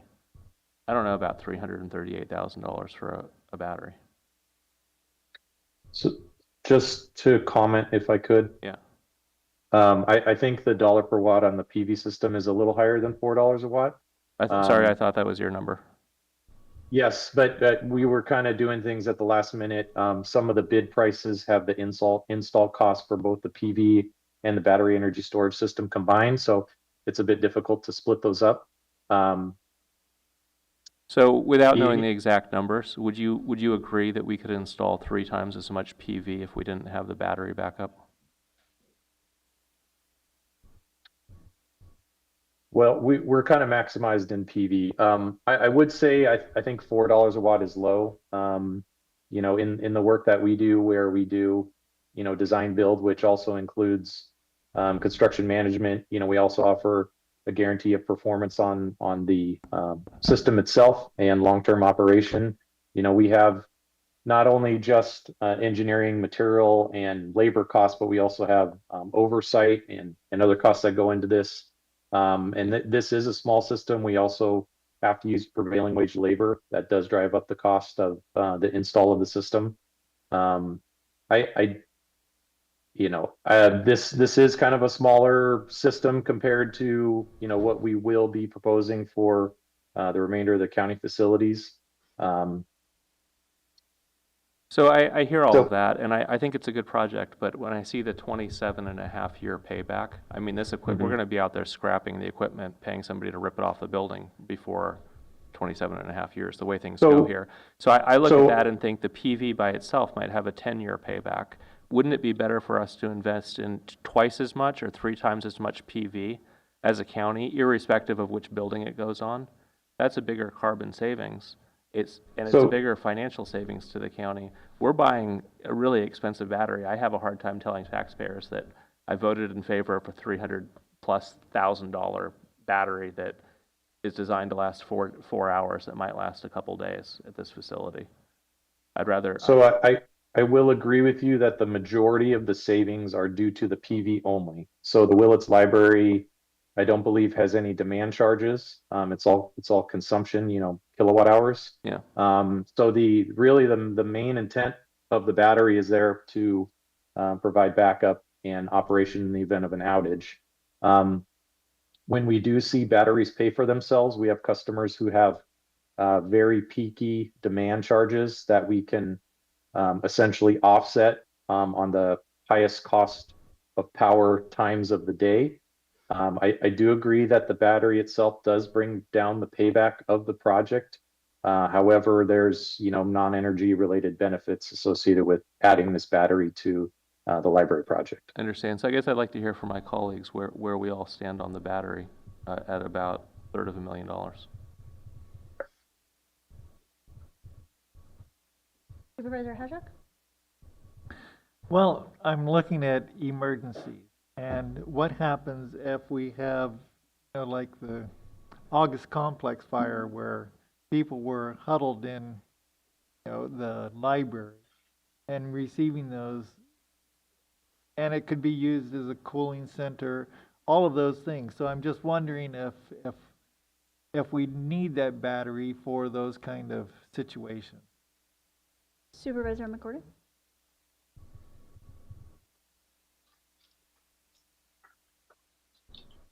I see Supervisor Williams' point. You know, if we assume that the batteries for emergencies, I don't know how many emergencies we have per year.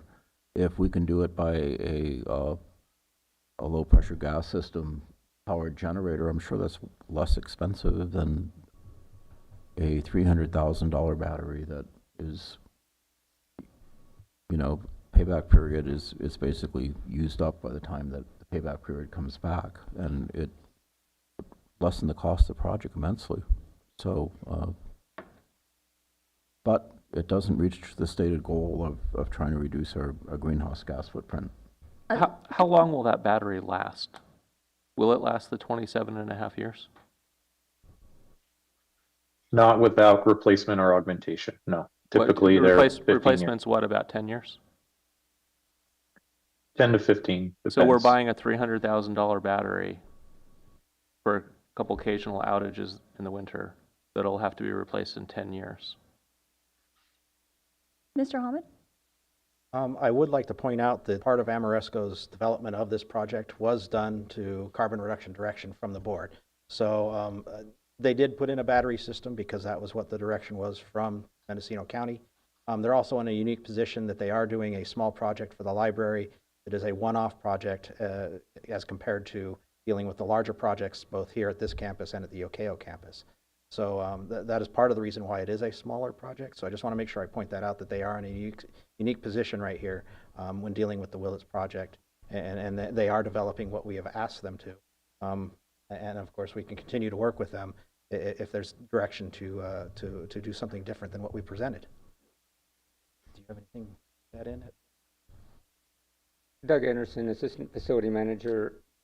I think part of the initial grant that was that initiated this project was based on direction from the board to explore options for installing gas-fired generators as emergency backup systems, and this is the pilot project to take a look at that, and so that's the other reason that we've approached it this way. The other thing to look at on the overall project cost is that significantly what we're doing is replacing a roof that has zero energy, payback. So we're using the savings from the other measures to help pay for a much needed roof that otherwise would be a hard cost to come directly out of facility budgets.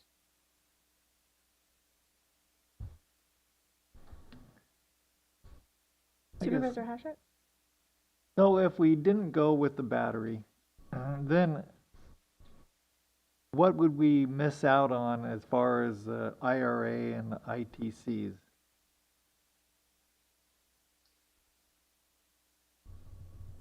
We could calculate that number directly very quickly. I don't have the numbers right in front of me, but you would still receive the investment tax credit amount for the installation of the solar PV costs. So 30% of just the solar PV you would receive into the ITC.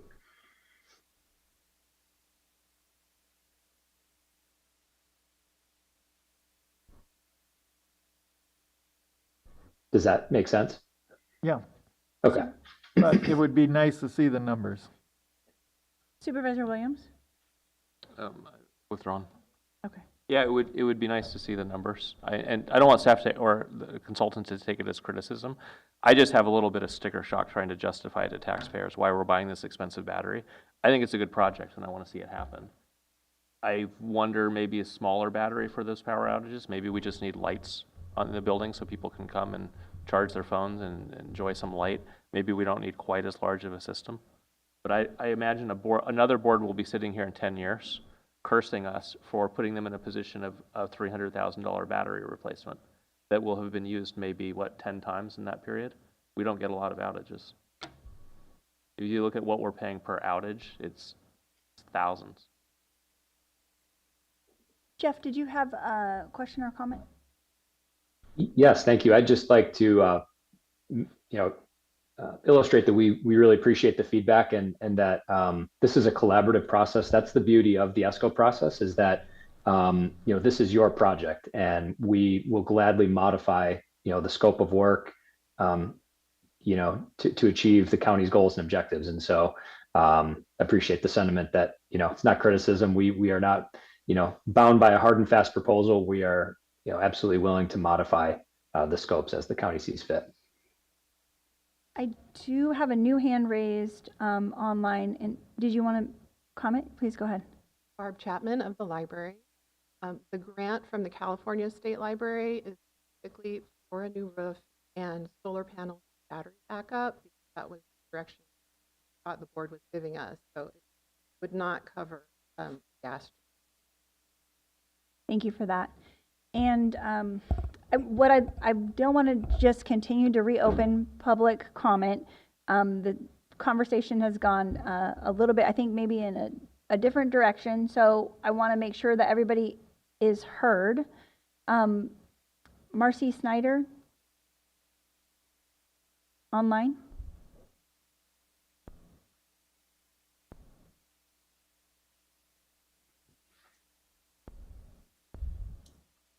Good morning, supervisors and staff.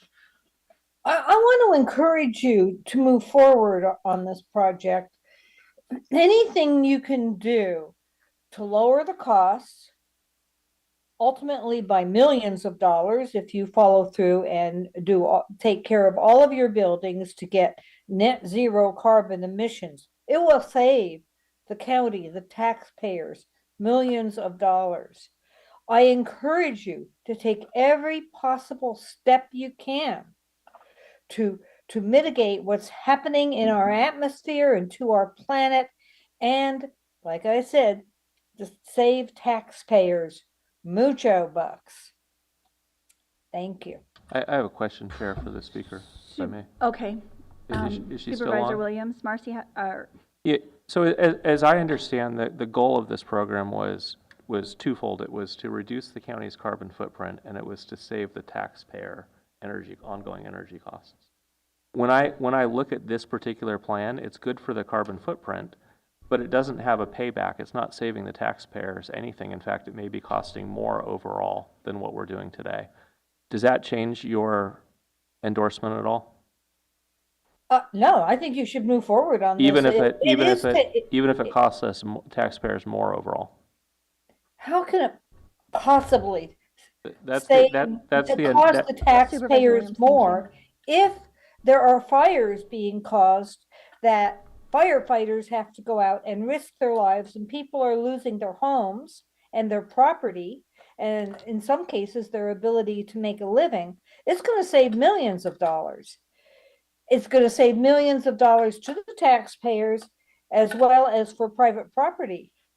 And we need to move forward on these projects, and I encourage you to go far beyond just this particular project at the Willits Library. And I appreciate what's happening today in the boardroom, and I hope you vote to move forward 100% on this.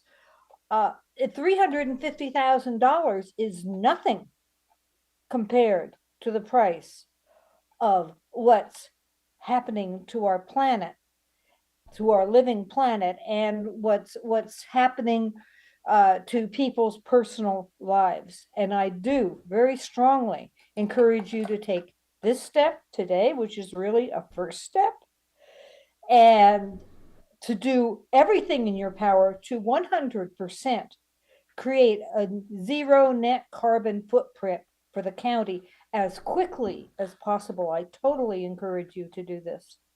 And I know I speak on the part of many, many citizens. I certainly speak on the part of the Grassroots Institute with whom you have worked, and I can't encourage you too much. So anything else? Thank you for your comments. Okay, thank you. I'm going to bring the item back to the board. Supervisor Hashak. Well, I'm trying to figure out what the department needs to move this item forward. It sounds like we have an agreement that we want the metal roof. We have agreement that we want the solar panels. And it's just kind of a question about the size of the battery, the cost savings, what's required from the grant. So at this point, can we I'd like to make a motion if the department says that this would get us moving to approve the metal roof, approve the solar panels, and have Amoresco come back with information needed about if there's other options with battery. Well, I'm going to defer to both Matt Kudrowski and Doug Anderson. Make sure Doug has what he needs to go forward with any contracts with Amoresco, and also with Matt Kudrowski to make sure that we are staying within the lines. This is Doug Anderson, Assistant Facility Manager. The direction that primarily we were requesting with this was the roofing selection, and I understand that that's we're going to be getting that. And at this point, any general direction as opposed as to how we would approach the battery would be helpful, so that when we come back in February, we've got a proposal that you guys are prepared to approve. Mr. Kudrowski? Deputy County Counsel Matthew Kudrowski agreed in general that the action before you is kind of direction of the staff on how to proceed going forward with the project. It sounds like there's consensus on two things, and on the third, there's essentially a request for staff to continue to work with Amoresco to maximize battery savings and discuss that part of that aspect of the project. And I think staff will do that with an eye on what the grant funding is for. And then this is coming back before the board for final contracts and approvals in February. So this is not the last bite at the apple. Well, so I would make that motion that we approve the metal roof concept, and we have staff continue the conversations with Amoresco to look at the battery option. Second. As well as the solar. And the solar panel. Yeah, does that give you enough direction? I believe so. Okay. Second, and question of clarification. John, are we approving going forward with the solar? It sounded like we're all in agreement on the solar, and it was only the battery that's in question. So the roof would be approved, the solar is approved, the battery will come back for more discussion. Right. There's going to be discussion about that. Just to clarify, nothing is technically being approved today. This is a direction of the staff. There's consensus on moving forward with two things in particular, and then more discussion and refinement on the battery side.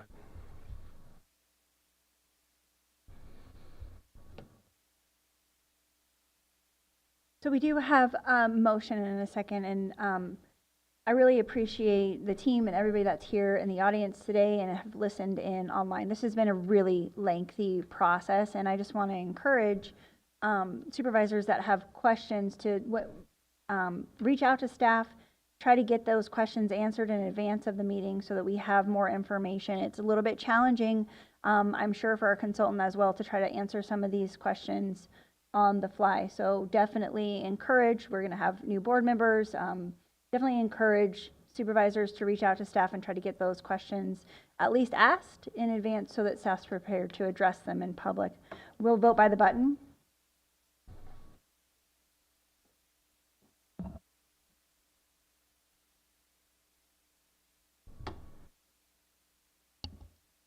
The motion carries unanimously. Thank you. At this time, we'll take a 10-minute break until 11:15 and resume our agenda before our closed session working lunch. Thank you all. Happy holidays.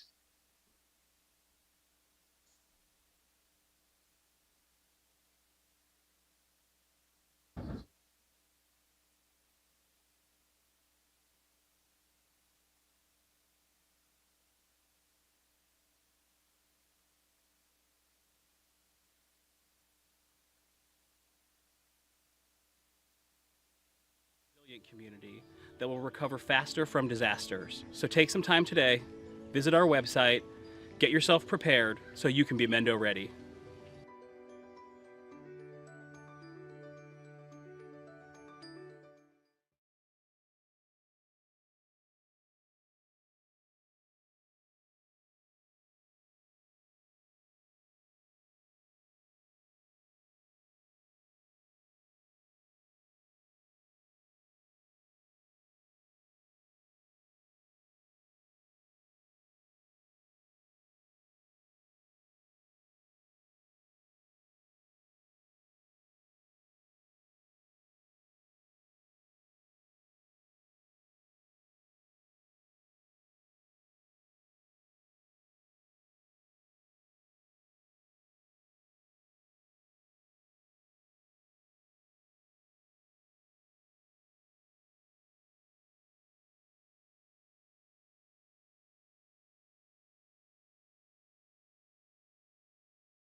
Personally, I think everybody could benefit from the home visiting programs. I think that as a parent now, I'm grateful for support more than I was before. I filled out that form not knowing what I was doing. I am very, very grateful that I did it because it's really helping me a lot. Bueno, creo que por mi parte esperaba algo totalmente diferente, como un programa más frío, por decir algo, no tan cercano a la familia. Y a través del programa nos hemos dado cuenta que también pasa a ser una familia con nosotros porque nos apoya en los momentos difíciles o cuando nos hemos visto en dificultades. Well, I was a new mom and I had no experience taking care of a newborn. There isn't like a book on how to raise a kid. We come from like a lot of family history of, drugs, violence, alcoholism, so we didn't want our daughter to experience any of that. The thought that a parent was supposed to be loving, nurturing, supposed to be there for their kid, provide food, shelter, joy, and going in, becoming a parent for her, I had no clue how to provide that. ¿Cómo pensar educarla? Ajá. Cómo educar a un hijo porque pues nosotros nunca, es la primera vez que íbamos a ser padres. What I think parents should know about home visiting is that you can learn a lot of new things and tips and tricks, how to take care of the baby and what to do, and if you're, stuck in a routine and everything being monotonous, like they give you new resources and new tools how to handle parenthood. It was nice to have them kind of guiding me, even though I was not a first-time mom. I felt like a first-time mom. It totally blew my mind over time. So much information that I had no idea about. She was straightforward when, teaching me this stuff and answered any of my questions. It's just a really positive experience. What I think that parents could benefit with the program is just having someone here for you, especially for first-time parents. It can be very isolating and it can be very lonely, and having the home visitor changes that and it feels very good. For me, having a home visitor is like having a second mom there. A lot has changed. I'm definitely more knowledgeable taking care of her, and I know that anytime I need advice or help from somebody, I can just call her. It's just that little positive nudge to, hey, I'm noticing something, let's find a way how to change it. And she's like, you know what, Amanda, let's pick you up, dust you off, and let's go over to, see about either getting your driver's license or seeing about, going to college, see if we can start something for you. It's totally worth it.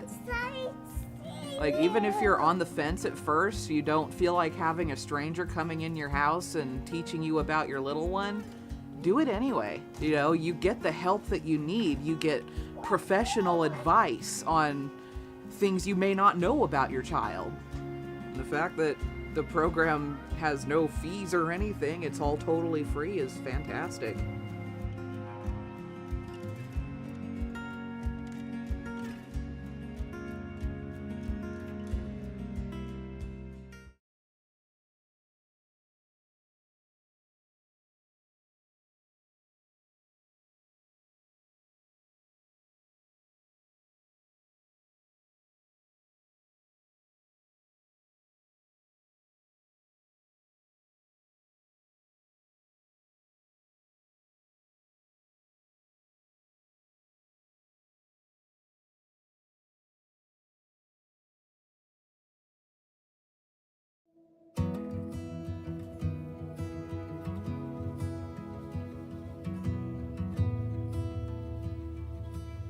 Yo creo que si conozco a alguien que está próxima a ser mamá, lo primero que haría sería recomendarle el programa porque te entrega mucho apoyo, mucha información y más que nada como apoyo emocional, una guía, te da una visión diferente de cómo es ser papá aquí, quizás en este país. Sí, pues es un bonito programa. porque pues es buena persona la señora y los ha atendido muy bien. Pensé que nada más iba a ser un programa de orientación quizás para los nuevos padres, pero creo que nos llevamos una linda sorpresa porque Gaby es una persona muy cercana a nosotros, es como parte de nuestra familia, siempre ha estado dispuesta a ayudarnos y a escucharnos con nuestras dudas sobre la paternidad, y en nuestro caso, que estamos solos en este país, ha sido como de mucha ayuda. Es un gran apoyo para nuevos padres, y más aún si están en nuestra situación, que somos extranjeros, que nuestra familia y amigos, como dice Carla, están en otro país, lejos. Entonces sí, viene muy bien el programa para apoyarse tanto emocional y como anímicamente, y bueno, en varios aspectos del programa que nos ayuda a seguir adelante con esta nueva aventura. Te ayuda como a ver los distintos recursos que tiene la comunidad para nuevos papás, entonces creo que es de gran ayuda. No queda mucho que agregar, pero lo veo de la misma forma. Que hemos aprendido algunas cosas aquí y pues los han ayudado, como este programa los ha ayudado para seguir creciendo a la bebé, como con buenos consejos y así. Sí, y creo que también ha sido muy importante el tema de apoyarnos con el libro y saber qué actividades hacer con Máximo de acuerdo a su edad, cómo estimularlo, cómo cuidarlo de los peligros de la casa, como cosas que uno como papá nuevo no conoce, claro. Pues a mí me gustaría que lo siguiéramos visitando aquí en la biblioteca de Covelo. Está tranquilo, muy bonito aquí. Cuando no nos podemos reunir, nos comunicamos por Zoom o una llamada telefónica o por texto. Donde nos visite, porque ha sido nuestra casa, a veces nosotros vamos a Wellits y puede ser en el parque. Gaby llega, hacemos un resumen de cómo ha ido nuestra semana o qué hemos hecho de nuevo, cómo va el trabajo. Luego hacemos las actividades del libro. Vemos si podemos hacer un juguetito nuevo para Máximo, a veces ella lo evalúa, cómo está su sentido motriz, qué ha aprendido de nuevo, nuevas palabras, y jugamos un ratito y conversamos. A mí personalmente también me ayudó mucho a obtener mi licencia a conducir, que era un objetivo que teníamos en cuanto a la familia, sí, para poder estar tranquilos, así que encuentro que ha sido fundamental el apoyo. El objetivo del programa es que las familias estén bien, y que las familias estén bien significa niños felices, niños sanos, y eso en un futuro es adultos sanos y un mundo mejor. Entonces está bueno.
She has made me feel like I'm important and I can go at my own pace, and that's all you need sometimes when you're feeling like you got nobody.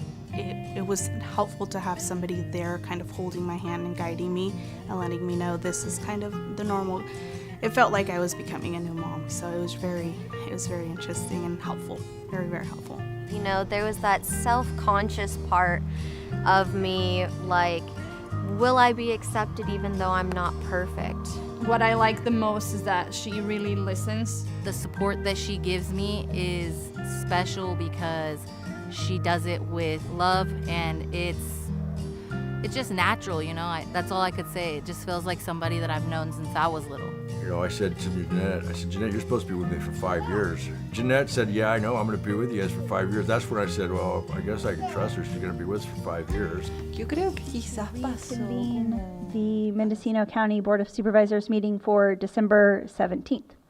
We are on agenda item 4F. Discussion and possible action, including ratification of 3% salary increase pursuant to the terms of the employment agreement 23-1194 with Doris Rentschler for the position of Executive Director, Mendocino County Employees Retirement Association for a total salary of $187,249.69, benefits not included, and $318,324.47, benefits included, effective December 19th, 2024. Good morning. If you could please state your name for the record. My name is Alex Land. I'm here talking on behalf of the Board of Retirement. And if there's any questions on this item, I'll do my best to answer them. Supervisor Williams has a question. I was just going to move approval. Okay. Second. Okay, we have a motion and a second. I'd like to make sure that we call for public comment on this item. We're on item 4F, and so if there are any members of the public in the room that wish to comment, please come forward at this time, and any members on Zoom could raise their hand or press star 9. No one's coming forward, and there are no members of the public in the room coming forward, so we can vote by the button.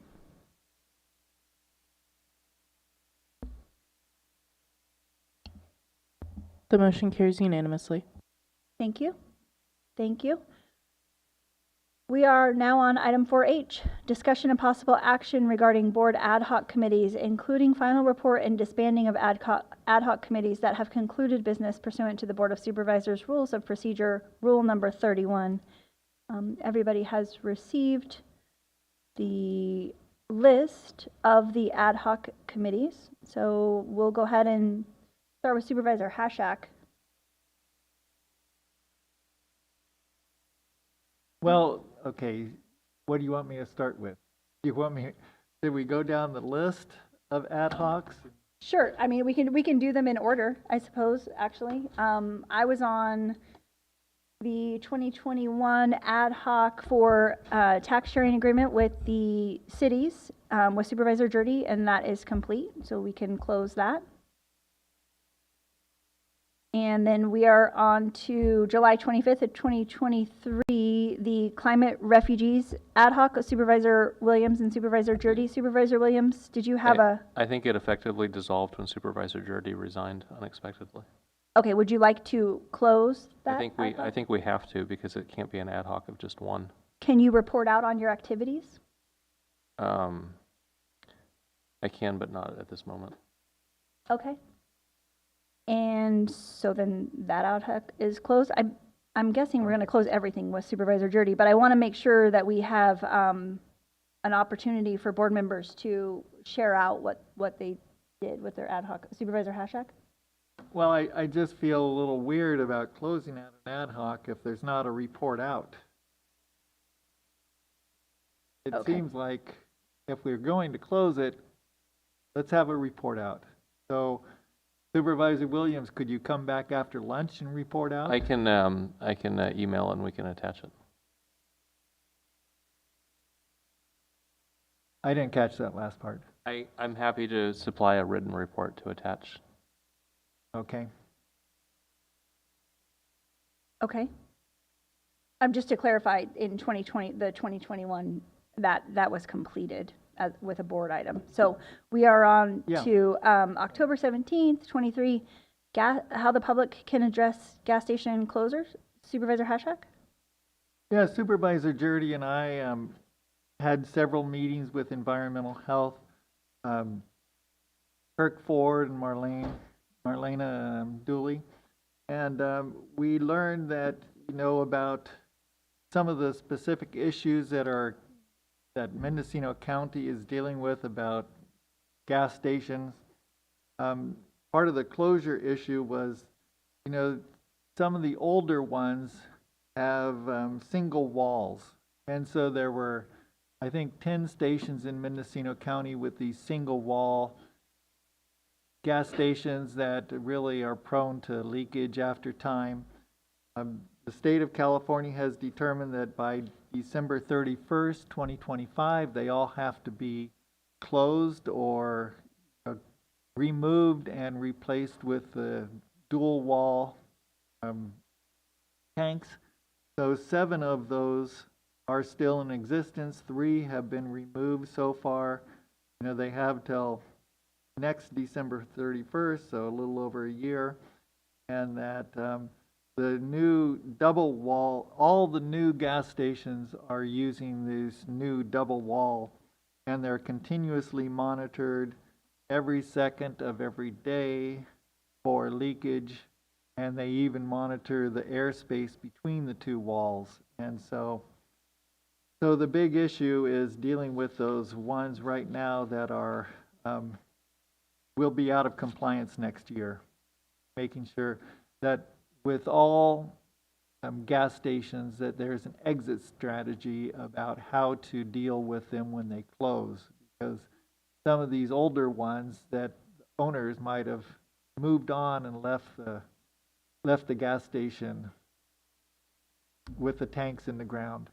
And so with all new construction, there has to be an exit strategy. So I think those are the important points that we came up with, and we appreciate environmental health working on this. And as for the ad hoc, it can be dissolved. Thank you. I don't see any questions from board members, so we'll move on to the December 19th, 23 ad hoc regarding the County Museum in Willits. Supervisor Hashak. Well, we just saw part of the results of that ad hoc, this morning when we approved the fee reductions for the entrance to the museum. That transition is still happening, and it still needs guidance, and I think the CEO has been working with us on it, and so I would like to see continual involvement from the board in this transition.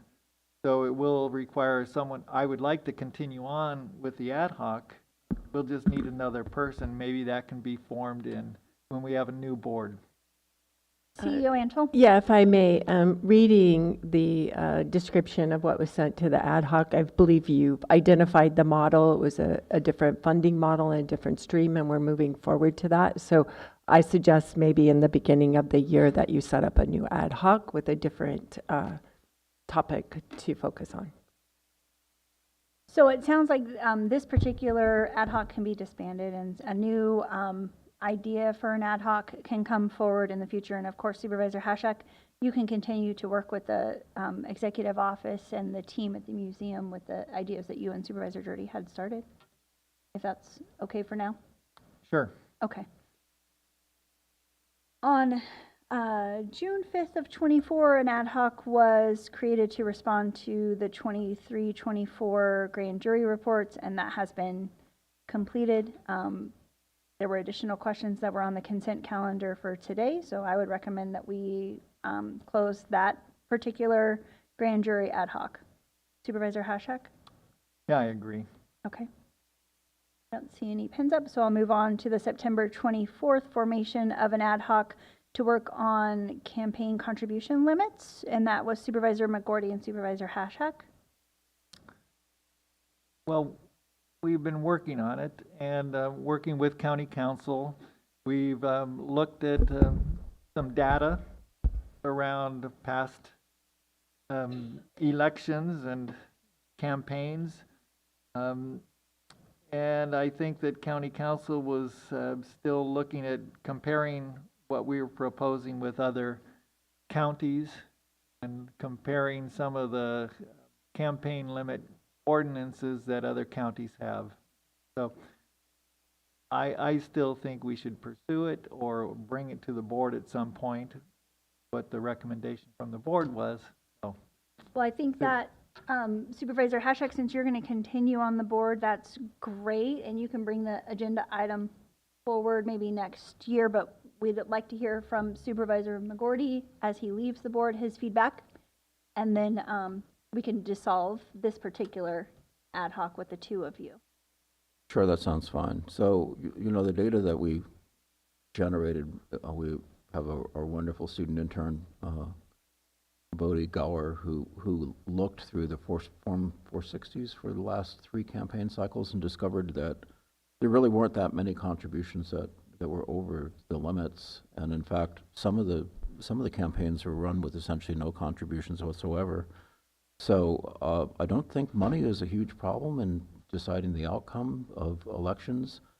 It was really interesting that Supervisor Peskin in San Francisco, who lost his mayoral race against Dan Lurie, said that he was really stunted by not being able to get more than $500 per person contribution. So personally, I kind of feel like I'd rather not have limits on contributions as long as they're compliant with state law, because there really isn't that many that are coming in. 93% of them would fall under the limits that were proposed. So I don't see a real reason for us to create an ordinance for this, but I'll leave it to the next board to decide.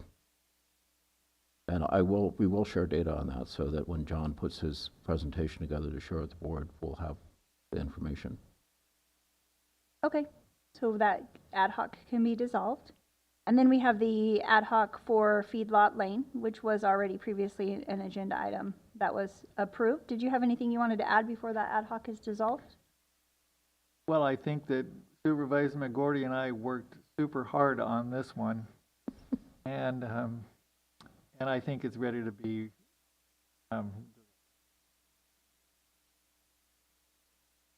Supervisor McGorty? Yeah, I agree. We're finished. Okay. Finally, we have the ad hoc to determine whether or not the Board of Supervisors needs additional staff. And that was Supervisor McGorty and Supervisor Jurdy. So Supervisor McGorty, did you want to report out on this? I do, and I'll have a written report for you finished tomorrow. I'm sorry I didn't quite get it done. But, you know, in talking with various people who, well, okay, let me put it this way. There's options that we have on how administrative support is given to the Board of Supervisors. And obviously in big counties, it's real necessary because the constituent demands are huge. So what I see in the adjacent counties to us, Sonoma County has a staff of 3, but they also have quite a workload because a population of 480,000 people. They also supervise, or they are the board for like the Sonoma Water Agency, which is pretty complicated. So the demands on individual supervisors are fairly great. Then moving down to smaller counties, the next ones that provide support would be Humboldt County, where they're usually organized around the county clerk is with the Board of Supervisors, which is how we used to be, and then the county clerk staff plus maybe an additional 1 or 2 people work actively to generate the board agendas and kind of organize the county business. And in the case of Humboldt County, they have a very active program where they even manage individual boards' calendars. They are there to do research, like the work we've been doing for our ad hoc would be done with assistance from the staff of their clerk of the Board of Supervisors office.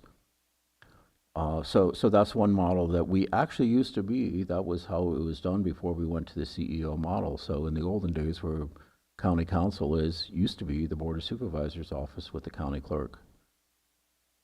The next model that's used would be Nevada County, which is pretty interesting because in the case of Nevada County, they have a clerk of the board and deputy supervisor position that's combined, and it's set up similar to what Humboldt County has, and they are very, very active in assisting the supervisors in all aspects of their business. Again, organizing meetings, reaching out for legislative help, which, you know, is something we don't really have right now, which could be useful. I'm thinking of what I'm going through with Hopland at the moment, where Caltrans is negotiating to have a pavement project that keeps getting shrunk down, and trying to influence Caltrans as a single supervisor is a very difficult thing to do.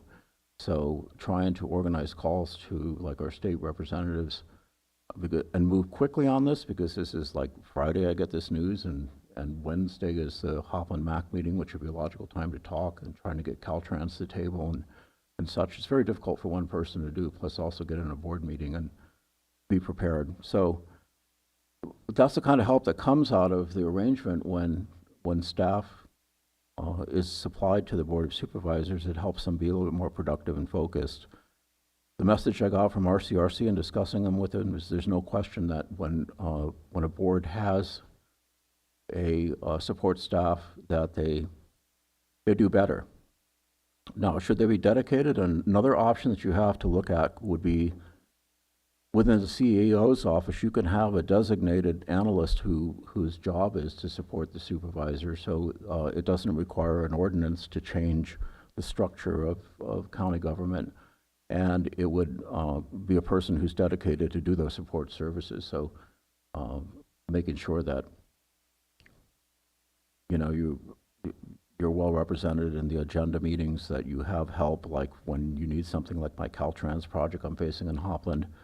All administrative assistance and helping, especially constituents. I left that out. That's a really important part, is constituent services. In some counties, there are tracks, so every request that comes in, they follow it, and they move it through wherever department it needs to be addressed, and the supervisor is informed how things go. We do that pretty good on our own, but there's times where things get dropped where you just can't really follow whether there is an endpoint and whether the constituent's satisfied.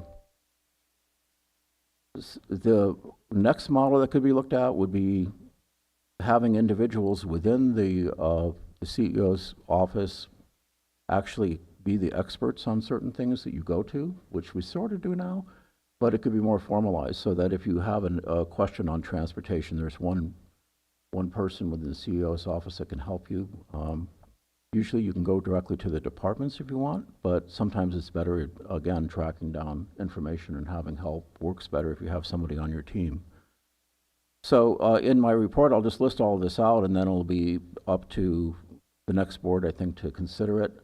A really important part of this also is our strategic plan has language in it about what kinds of arrangements should exist for how you work with each other. And let me just quote that from you, because I think it's important. So under our an effective county government organization, item 2 is create operating agreements for how the Board of Supervisors will work with one another and with the CAO, CEO, county elected officials, and department heads. So right now we don't really have a policy. It's not written. So I did manage to get a hold of Yolo County's manual, and I forwarded it to Supervisor Hasjack, and I think also to County Council. So that could be a template. And then item 3 is in collaboration, supervisors, department heads, CIO, CEO, and other elected leaders create a code of conduct that defines acceptable behavior and sets expectations for accountability. So these are also things that, again, could be discussed, as you go through with your planning session that you are going to have in January, to see if you're happy with the way that things are with the support that you have, because I know a couple of you feel like things are good, I don't really need any help, and then others of us felt like it'd be great if we had a little bit more backing. So that's kind of the thumbnail sketch of what I've discovered in my ad hoc with Dan, and I'll have a final report for you tomorrow, kind of like a white paper, so that you can take with you into your next deliberations. And I'd lastly like to say that I don't want this to be perceived as criticism of our CEO. We overload her with work and her staff, and in general, I find that when I ask for help, I usually get it. There's a few things that fall between the cracks, but generally I've had pretty good success working with department heads and with our CEO's office when I've needed things. It's been a rare occasion that things haven't turned out good. And if they haven't turned out good, it's because it's really complicated and there's no easy answer. So And I looked, the Hopland paving project has been one that's been really, really tough to work on, that I've tried to engage a lot of different people with, and it's been unhappy the way it's turning out so far. So with that, thank you. Supervisor Hashak? Thank you, Supervisor McGorty. Well, I just appreciate Supervisor McGorty's thoughts and sharing information on that. I think that when we come together on January 14th for the workshop, part of that is to look at a code of ethics and how we communicate with each other. And so we have tried to incorporate some of those ideas that you shared. And if you keep tuned into the January 14th workshop, you'll see a discussion about those points. Well, that's great. And again, the fact that we've adopted a strategic plan is really, really important, because this fits in pretty nicely, and these are things you can work towards, and you can do them incrementally if there's issues that board members feel that they need help on a regular basis, and there's ways through strategic planning to figure it out. So the two big issues here is that one is we're kind of asymmetrically staffed, and two, we're under a lot of financial constraints, so creating new positions is really difficult right now. So it means basically if we wanted to have staff for the Board of Supervisors, it means the CEO's office would probably have to give something up, which isn't a real positive thought for them. So it's got to be a discussion and a matter of prioritization for this to change. Thank you. By my count, that would close all of the ad hocs that we currently have open. Supervisor Hashak? Can I talk? I'd just like to talk about the budget ad hoc, which isn't listed, but it sounds like it's still, you know, the chair and the vice chair have been on the budget ad hoc for the last 3 or so years. And, you know, as I probably will be the chair next year, I don't think there's a need for that budget ad hoc, and instead, you know, I think that budget questions should be open and transparent and available to all the board. What I would like to see is, you know, that shifted over to the General Government Committee, where it will be an open process. You know, we can all tune into what is going on at that meeting and see, but, you know, what I see the GGC doing with the budget questions is they can deal with departmental budgetary information that's requested. You know, if we want to explore more deeply into a certain department, seeing what their budget looks like, we can look at contracts, explore those, and issues such as how to deal with retroactive contracts. And some of those kind of issues that we don't always have the time to deal with all the weeds in the board meeting, but I think the GGC provides a really good forum for those. And so just that, I know it's not listed as a budget ad hoc, but in reality, that's what's happening. And I'd just like to see those that role taken over by the GGC. Well, I think that it's not listed as an ad hoc, but that might be part of the next agenda item where we talk about standing committee referrals. Yeah. That can be brought at that time or added as an agenda item next year to refer the budget and the budget process to the General Government Committee. So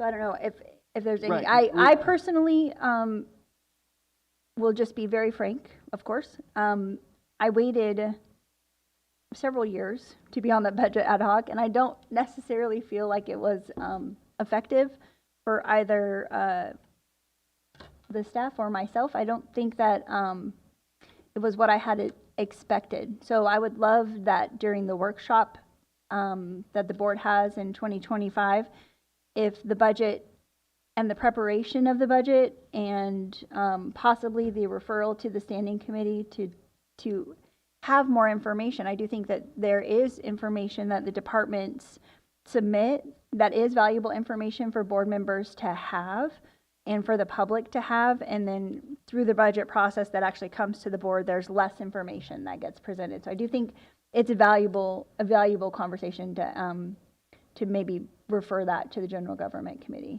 Chair, are we outside of the scope of the item?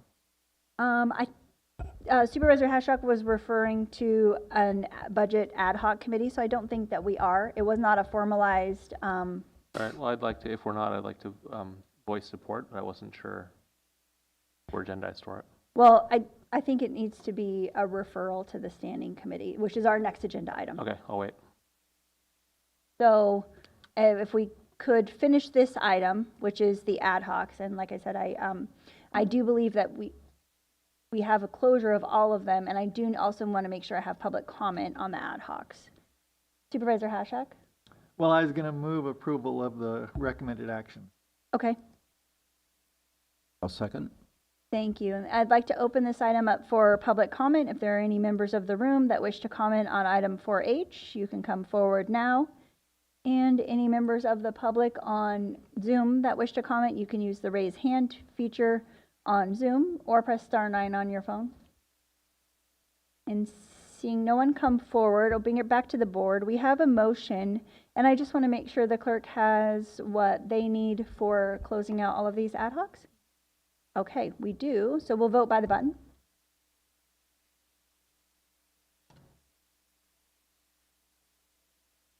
The motion carries unanimously. Thank you. And with that, we'll move on to the end of the year item 4I, discussion of possible action regarding Board of Supervisors Standing Committees 2024 final report outs, referrals, approval to clear referrals of the committee, and to create a formation of an ad hoc committee to further review any matters previously referred to the standing committee. So I'll start with Supervisor Hashak. Well, first of all, I'd like to say it's been a real privilege to be the chair of the GGC for the last 2 years, and really appreciate working with Supervisor Mulherin during that time, and also Supervisor Jurdy. So I think that the GGC has done some really good work, and you know, we have these recommendations here. I'd like to go through them, and then we can talk about this budget ad hoc switchover. So I appreciate your comments, Chair Mulherin, about what your thoughts are on how to proceed with that. With the referral number 1, review of all items regarding cannabis, the recommended action from the GGC is to not continue with regular Mendocino Cannabis Department reports, but rather on an as-needed basis. This would be when policy decisions arise or board input is needed, but not on a monthly basis. It's gotten to the point where we've made these cannabis reports boring, as we say. That's what we want in government. We want these, it's been so routine, but at the same time, we have transformed that department. It's great staff and support from the executive office to make that transformation. We've worked through the veg mod, we've worked through sensitive species and habitat reviews, we've worked through the LEAP grants and local jurisdiction assistance grants. There's been a huge amount of problems with it, but in the last 1.5 years or so, we've really worked through those issues, and it's really running in a boring way now. So it's really appreciated. It's efficient, and we the comments earlier, we did reduce the taxes for the cultivators. I think 2 years ago we did that, and then we renewed it this year. So we are trying to respond to the. Okay. Thank you. I watched the GGC meetings, and I agree that the reports, I think, are pretty fine-tuned at this point. I did wonder where referrals for cannabis or cannabis issues. So the folks that came to address us this morning about the business tax, that's actually not the cannabis department's forte. That's in the treasurer tax collector's office. So I'm just wondering, as a process, I don't think that we've completely solved all of the cannabis issues. I think there's a lot more information that the community seeks. So as individual supervisors, we're certainly welcome to host town halls or meetings where we can receive that feedback and bring forward an agenda item. I mean, I would love to hear the general government committee's thoughts on moving forward, if they should just be, it sounds like the thought is we'll have the monthly report on consent. I wasn't sure if we wanted the staff to continue doing the monthly report. And then also, yes, if your intention would be that individual board members would just bring an agenda item forward through the normal process. Supervisor Hashak?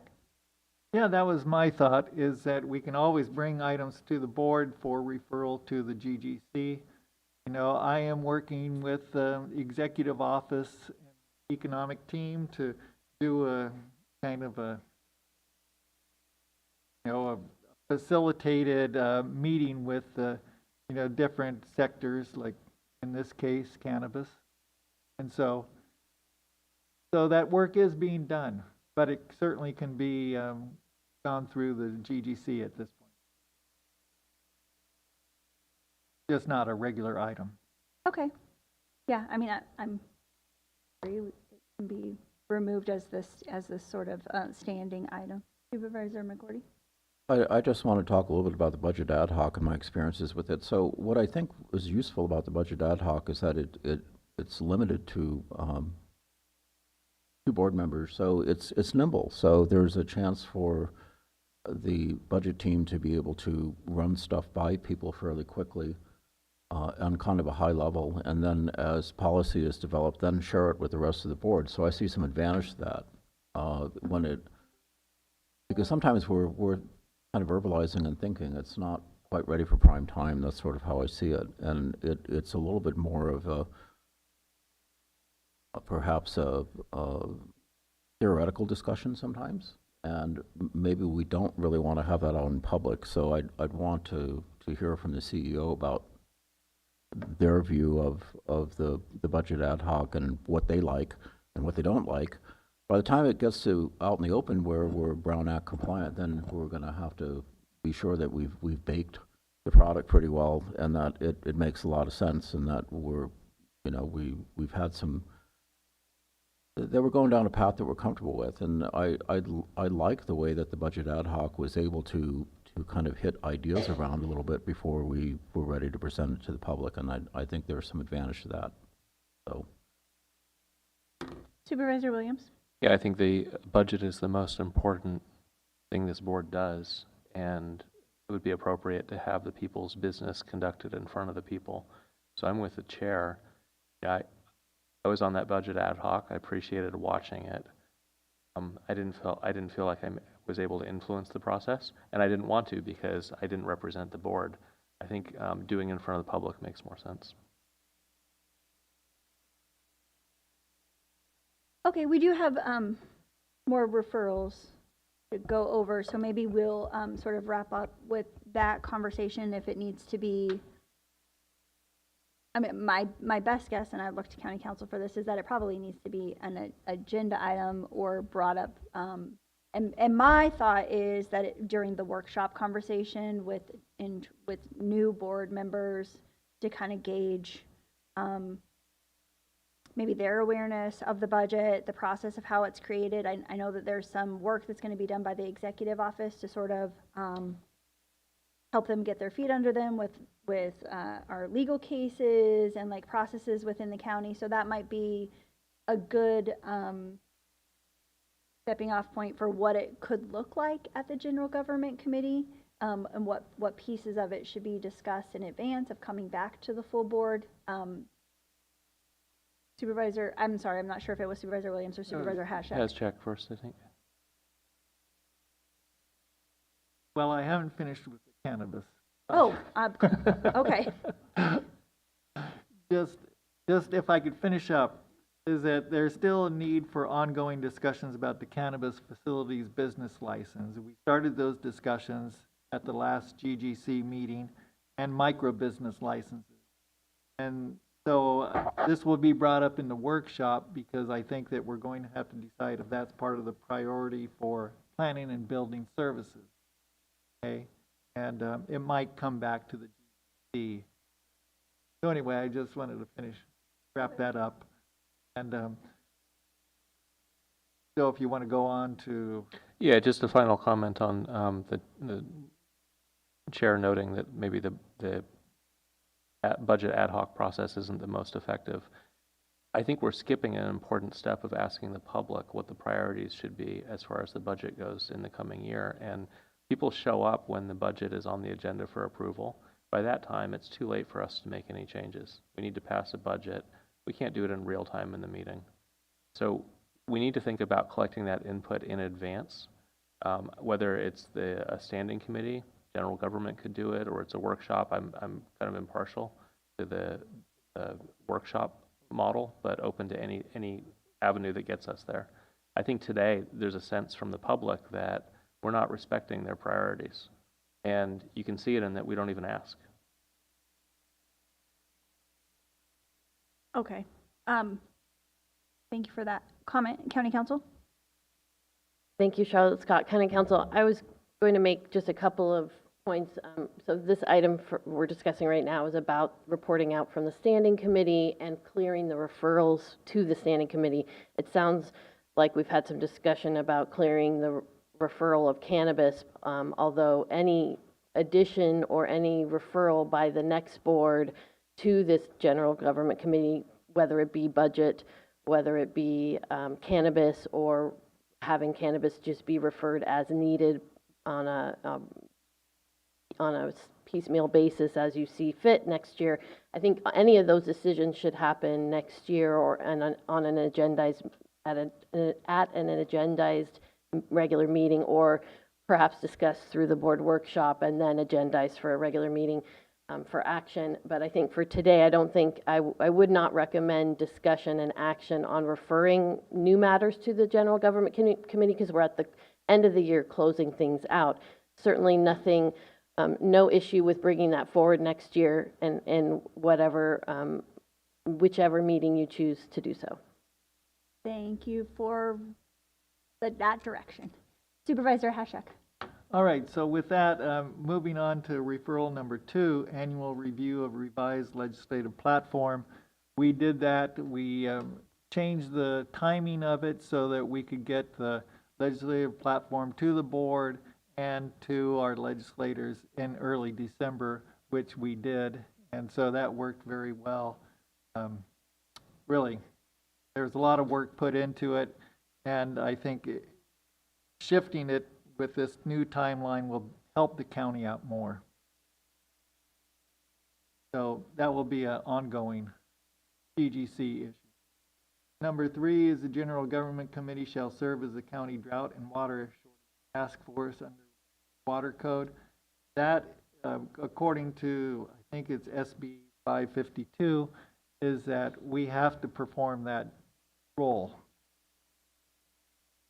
Department of Transportation is good, and the consultants, EKI, is helping us with that role, so it's ongoing.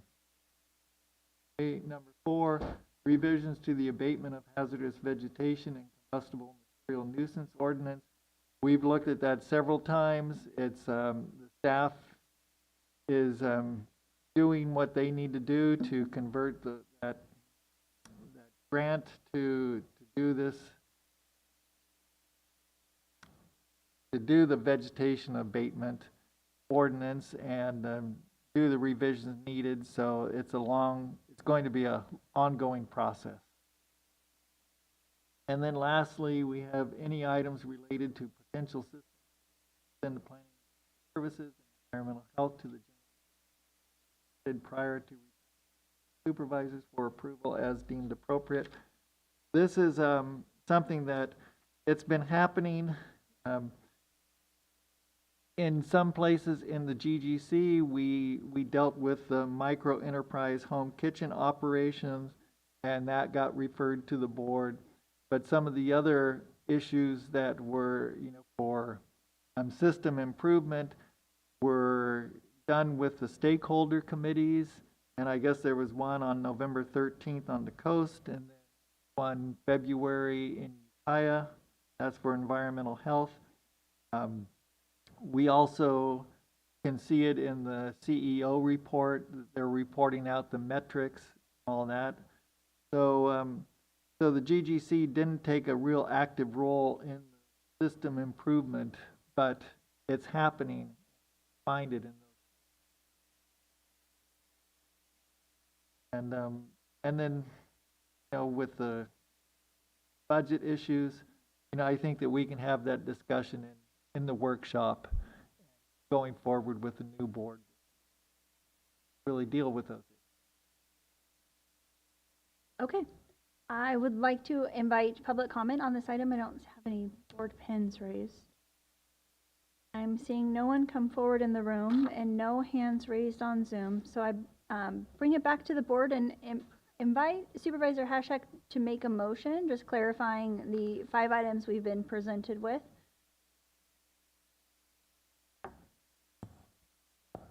Well, I'd make a motion to,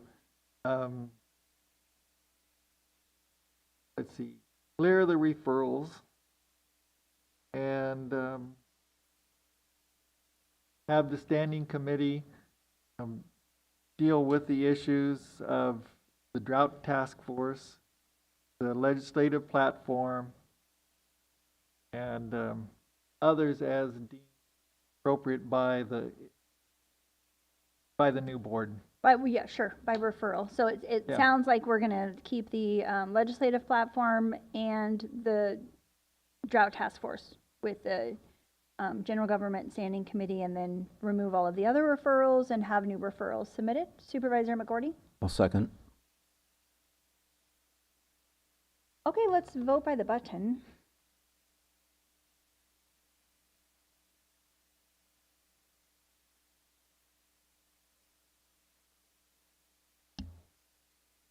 The motion carries unanimously. Thank you. We can now move on to item 4J, the Chief Executive Officer's report. CEO Antle. Thank you, Supervisor Mulhern. We have a end of year report here. We're sharing. Most all the departments reported again. I think this report has developed over this last year and is coming out quite nicely. And I encourage everyone to read it. December is Impaired Driving Month, prevention, awareness. So everybody be safe out there during the holidays. It's time a lot of folks are going to be traveling and on the road. So be safe. Let's skip that one. Animal care, we are very excited to announce that the new caravan for spay and neuter has arrived. It is up at Fleet and Facilities awaiting decals and title, but we are very excited to be working with Animal Care to put together a schedule to get this out and moving on the road. There's the biggest need that we're hearing for animal care is spay and neuter. So very, very excited about that coming through. It's been a bit. Substance use and disorder treatment has been able to purchase bus passes for MTA with a drug court grant. So happy to have that transportation for our folks. Mental Health Care Act goes live at December 1st. Community Assistance, Recovery, and Empowerment Care. It is a new regulation and consists of collaboration between the courts and behavioral health and recovery service. This is a very voluntary civil court process similar to assisted outpatient treatment, aka Laura's Law. The act and program allow for more individuals with concerns about loved ones to make referrals to the program through a legal petition with the courts. So we're excited to have that kicked off, and all the departments are working efficiently together to make that happen. Economic development, there's quite a lot going on here, and I encourage you all to read the report, but the recent meeting has, we called economic development in along with Supervisor Hashak, and we discussed having industry cluster stakeholder meetings to align with the Redwood Region RISE California Jobs First CALIS funding. So looking for additional ways to promote that work inside of our county that aligns with the regional projects. So excited for their work. In fleet and in facilities, excuse me, there's on page 6 of their report, there's several large projects that are expected to end in 2025, and I know we are all excited about this. The jail project, the psychiatric health facility, the 911 bunker. We'll be doing some more work at Bower Park, and then, as you heard, the Amoresco project with the library is moving forward. The library is doing a lot of events over this month. Cold weather clothing drive started in November and will continue through the month of January 2025. Donate clean, lightly used coats, sweaters, scarves, and hats to the Ukiah branch. And the Fort Bragg Library is having a seed saving workshop Saturday, December 14th. Yes, they just had that one. The museum is, I'm super excited about where the ad hoc took this and the work of Karen Matson and her team, and having the Friends of the Library really, our Friends of the Museum, really step up and get involved in this new action. So there is a report in for that if you need more information. On December 5th, an earthquake of 7.0 magnitude hit 49 miles off Del Rio. The sheriff and myself came together with the Emergency Operations Center. We staffed it to a minimal level to be able to monitor the earthquake and potential tsunami afterwards.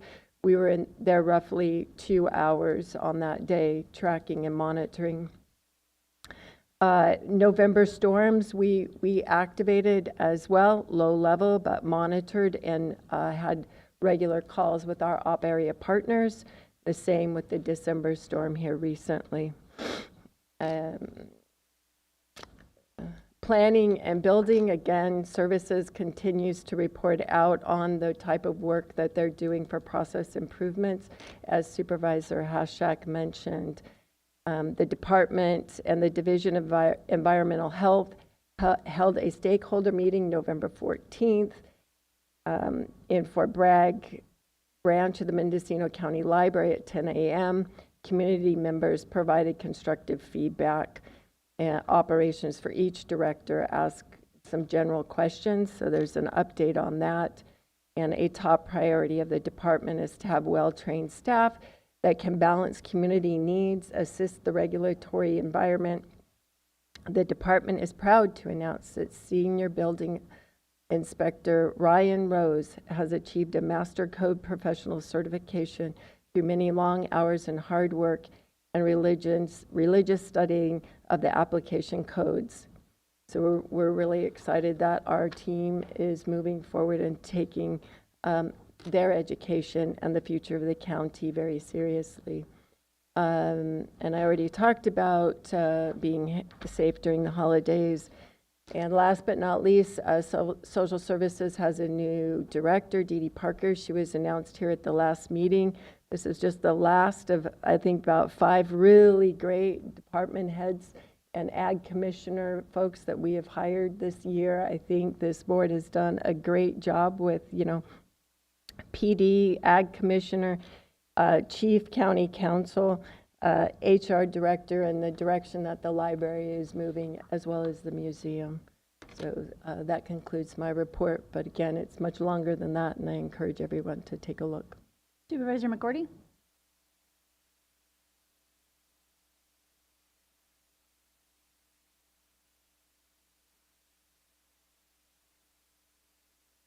I have kind of my final report if you'd like to hear it.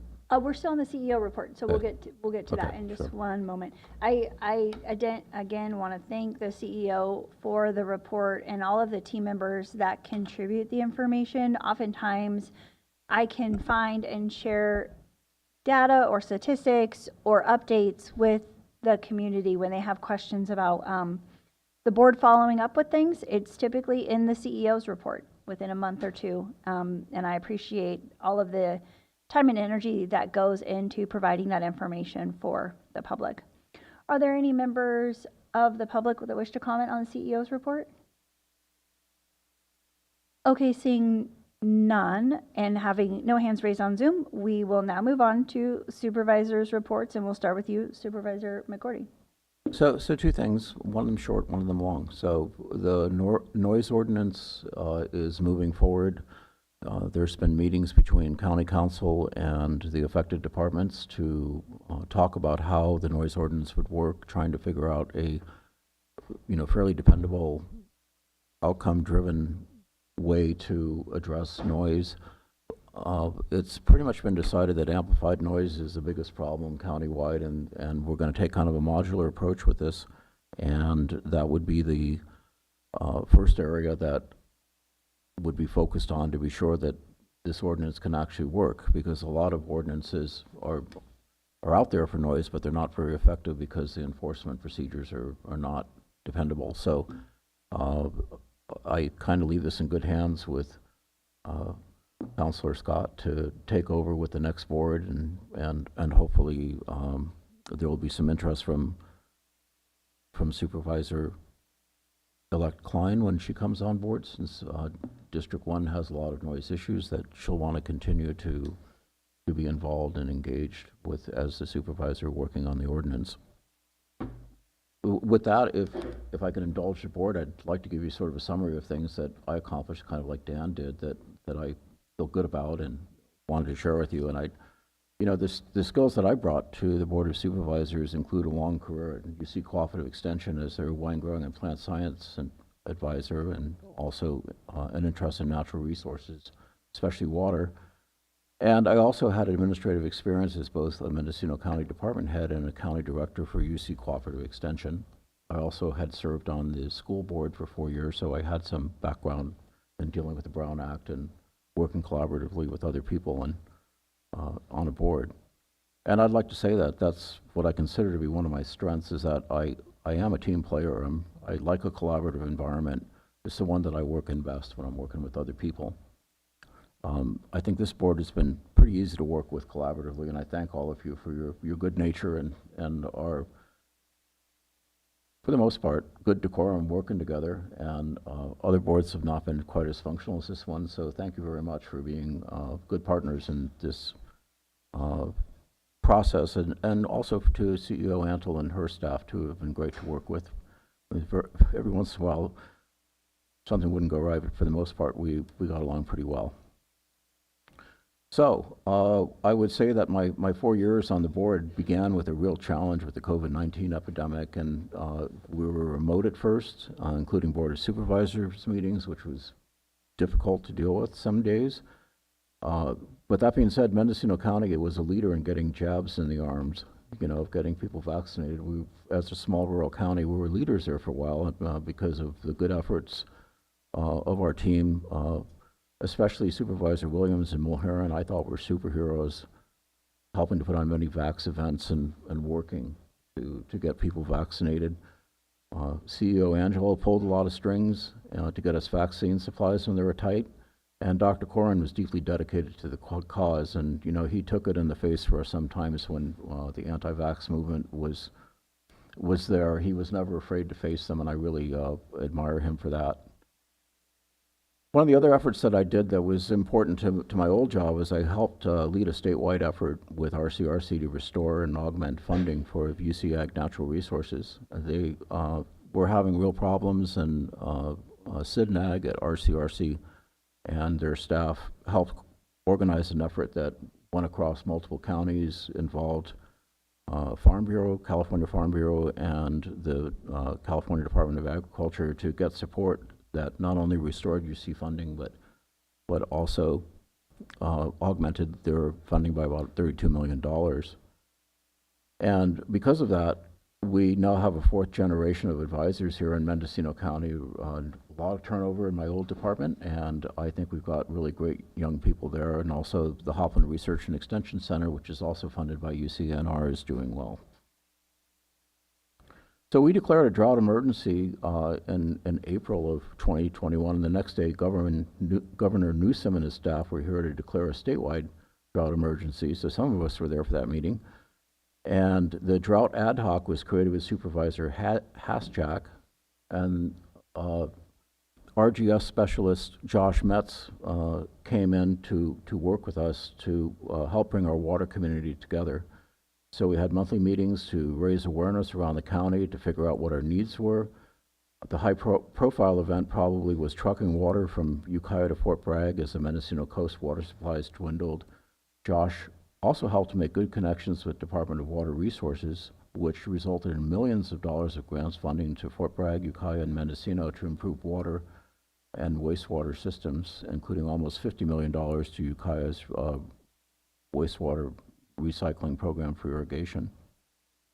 Water's been a really huge part of my program. I've been really active on trying to continue to get Eel River water to the Russian River watershed as PG&E decommissions the Powder Valley project. So that's ongoing and will continue, I'm sure, for years. So far we've managed to put together a new Joint Powers Authority with Sonoma County and Mendocino Inland Water Power Commission, the Round Valley Indian Tribe, and Sonoma Water as members. We're getting grant funding to design a new transfer station. We're trying to figure out where to store water, and we're also negotiating water rights. So that project is moving forward, and it's been quite an up and down series of events, but we're on our way to try to maintain water availability for agriculture and communities on this side of the Eel River Basin. We're also looking at raising Coyote Dam, where we've managed to obtain funds for initial studies, and that's also going to be complicated, but it's underway.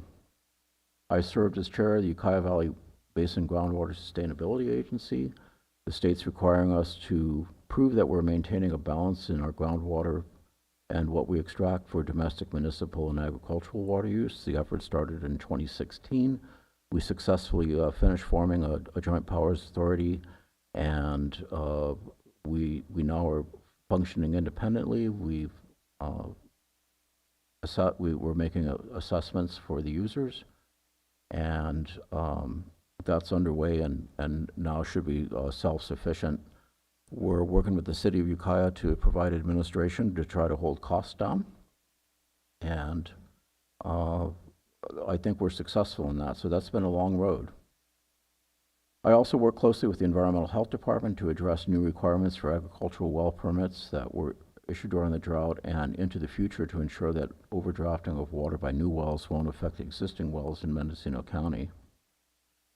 I've also worked with growers to negotiate a fair and science-based North Coast Regional Water Control Board vineyard discharge order to make sure that water quality coming out of vineyards is clean.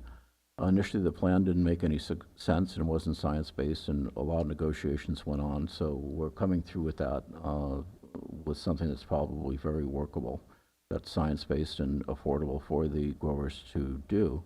So it's not a stretch, because the North Coast, I think, leads the country in environmentally friendly farming. We have lots of certified organic, regenerative organic, biodynamic, and sustainable vineyard practices here in the North Coast, and most people are very much in support of environmentally friendly farming. So I also participated in negotiations to consolidate the small water districts around Ukiah Valley. So Ukiah Valley Water Authority is formed as a joint powers authority led by the city of Ukiah, Willow Water District, Millview Water District, Calpella, and Redwood Valley, and now we will have a connected system that guarantees that we have some resiliency in drought, because we have both surface and groundwater connections, and we can deliver water to any part of those communities. it's been discussed to do this over 50 years, so, you know, I also, Supervisor Mulheron's been involved in, as an advocate of this, and it's finally done, or pretty close to it. And Sean White and Phil Williams of the City of Ukiah have been the leaders. And again, some of our relationships that we made during the drought ad hoc committee period with Supervisor Hasjack are you know, being used. So that's how long the effect of that committee has lasted. I've worked a little bit with Patrick Higgins in the Eel River Recovery Project to get his permits necessary to do riparian restoration along 10 Mile Creek in Laytonville area. And he was having some problems with Cal Fish and Wildlife, so I was able to work directly with Director Bonham to get people to the table. So that's going on, and I'm really excited by that project. It's a good watershed restoration project to improve fisheries habitat and a model for what we need to do in the rest of Mendocino County. One area I didn't do so well in, I wish, is that we could have more official attention to Mendocino County's capacity to address water issues. While we have a Mendocino County Water Agency, it's a special district and it was created for managing Lake Mendocino water. Mendocino really doesn't have a dedicated effort for technical assistance, advocacy, or management of water resources. So you know, we just can't afford it. And we looked at it, we studied it. We need to have about an extra $1 million to really make that happen. We're kind of doing it. We're relying a lot on citizen experts to help through community service districts, and our grant team, I think, is going to be helpful on this, but we really don't have the technical expertise that we should have to support the multitude of water issues that are going on in the county for individual communities, as well as you know, the Russian River irrigators. I'm also really pleased that we have a strategic plan. So Supervisor Hasjack and I worked on an ad hoc committee for that, working with consultants B.J. Bishop and Gary Hockman, who have worked with Napa and Sonoma's strategic plans. And we identified the strategic priorities of an effective local government, a safe and healthy community, a thriving economy, and a prepared and resilient community. So this was the first strategic plan ever produced by Mendocino County. It's a guiding document to address budgeting, staffing, grants, and long-term planning for county improvement. And CEO Antle's been very supportive of this ongoing process. We need to do more, but at least we got it started. So I'm really, really pleased that you're going to actually have kind of a strategic planning session, and hopefully the strategic plan will help give you some boundaries for what to talk about. We've discussed this a lot, which is working with the staff and stakeholders to create an effective cannabis department. And it went from sort of a hot mess when I first showed up, where nothing seemed to be going right. And you know, every single member of the board somehow contributed to trying to figure out what exactly was the direction Mendocino County should go, and what should our final plan look like. And we now have a very effective a cannabis department, I think, because pretty much anybody who wants a license is going to be licensed very shortly if they aren't already. And I especially recognize Deputy CEO Steve Dunnicliffe and John Burks for really working hard to make things functional. Also, Supervisor Williams for really going to the top and saying, hey, we can't do this, we need some help from the state of California. And he was able to secure the environmental impact document funding that I think really was a turning point, and I'm really glad to see that that's taken care of, and the next board won't have to deal with it as much. So as John puts it, it'll be boring. As I put it, it'll be efficient, but anyway, it's being taken care of. We've made a lot of progress on our financial standing. We combined the elected positions of auditor, controller, treasurer, tax, and auditor, controller, and treasurer, tax collector into one. The departments themselves were not combined, so it's important to understand we combined an executive, not, or I should say a department head, not necessarily departments.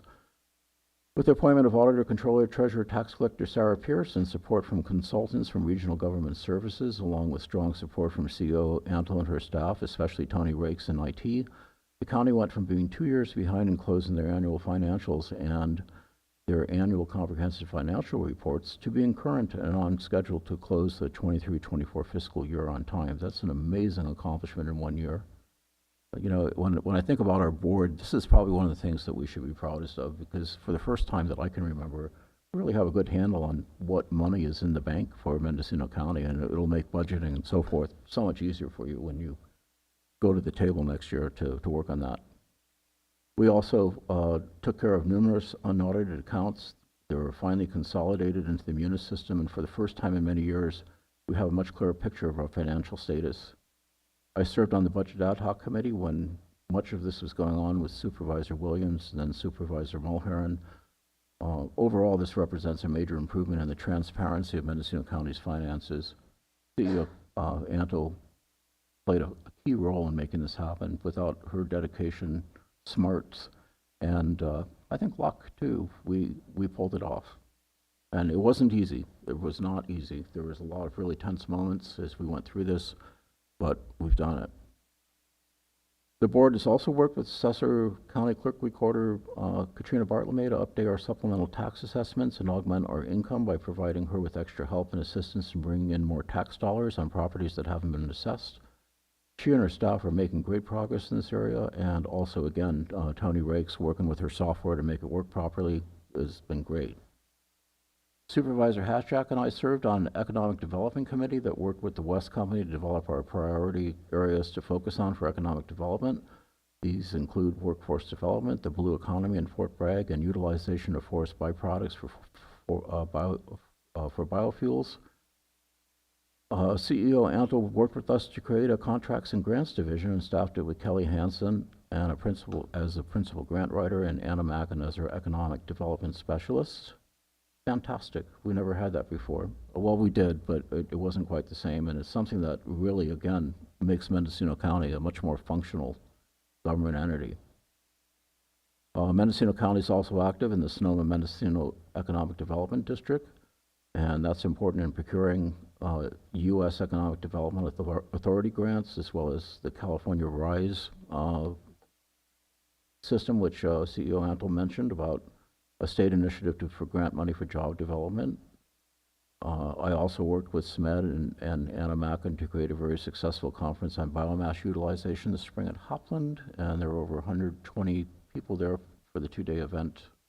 I think that's an important part of Mendocino's future, is kind of repurposing the way that we manage forests, reducing fire danger, and then finding products for the thinnings and the byproducts of trying to create healthy forests. The first district is challenged right now as the vineyard and wine industry is in a slump. There is a 10-year cycle of up and down for wine growing businesses, and we're definitely in a trough. And I noted when our tax income down 15% for wine sales, the last report we had. And this may be different this time, as overproduction is a worldwide phenomenon of wine grapes, and sales of wine appears to be in decline. There is great concern among growers that the uncertainty of water availability, more expensive environmental compliances, and shrinking markets will force some of them to leave the industry. I certainly can see it happen around me, and I really don't know the future, but I see in my own neighborhood, I've seen 4 or 5 vineyards kind of bulldozed out just on my drive home, so whether they get replanted or not, good question. On the other hand, we can see some growth in the first district with the new Bella Vista subdivision planned and almost ready to be in construction. This certainly will be a time of change and challenges as we address uncertainties, but I've strived in my 4 years to keep my corner of Mendocino County and the county as a whole a great place to live. The other thing that we also happened that I think is a positive development is a change in our district boundaries to include Hopland. So we now have what I call the Russian River villages of Potter Valley, Redwood Valley, Calpella, Talmadge, and Hopland, all in the same district, because they share a lot of the same kind of activities and outlooks and employment, and it makes sense for Hopland to be in the first district and not the 5th district where it was before, because it's not very coastal. So I hand off my position to Supervisor-elect Madeline Klein and assure that there's plenty of work left to do, so she'll be very busy. I thank my colleagues on the board for their collaboration and good relations in our working environment. I especially thank CEO Antle and all of her staff. Nothing would have been possible without those guys, and I know we irritate them at times, but they irritate us back, so I think it's fair. But overall, we have a good working relationship, and I've really been proud to be part of this team. We've been through some really difficult places in the last 4 years, and the effort and output by all of us, well, especially all of our staff, has been impressive. And I just conclude by thanking you all very much. This has been a great experience. Thank you, and thank you for that very detailed report, and thank you for all of your work on the board. Are there any other supervisors that wish to present a report? Supervisor Williams? I want to thank Glenn. Since he got here, I felt very supported. Even where we've disagreed, we voted against each other. We're out in the hall, friends again. And you're going to be missed. And to show my appreciation, I'm going to nominate you to every board and commission that has a vacant seat. Thank you for that. And Supervisor Hashak?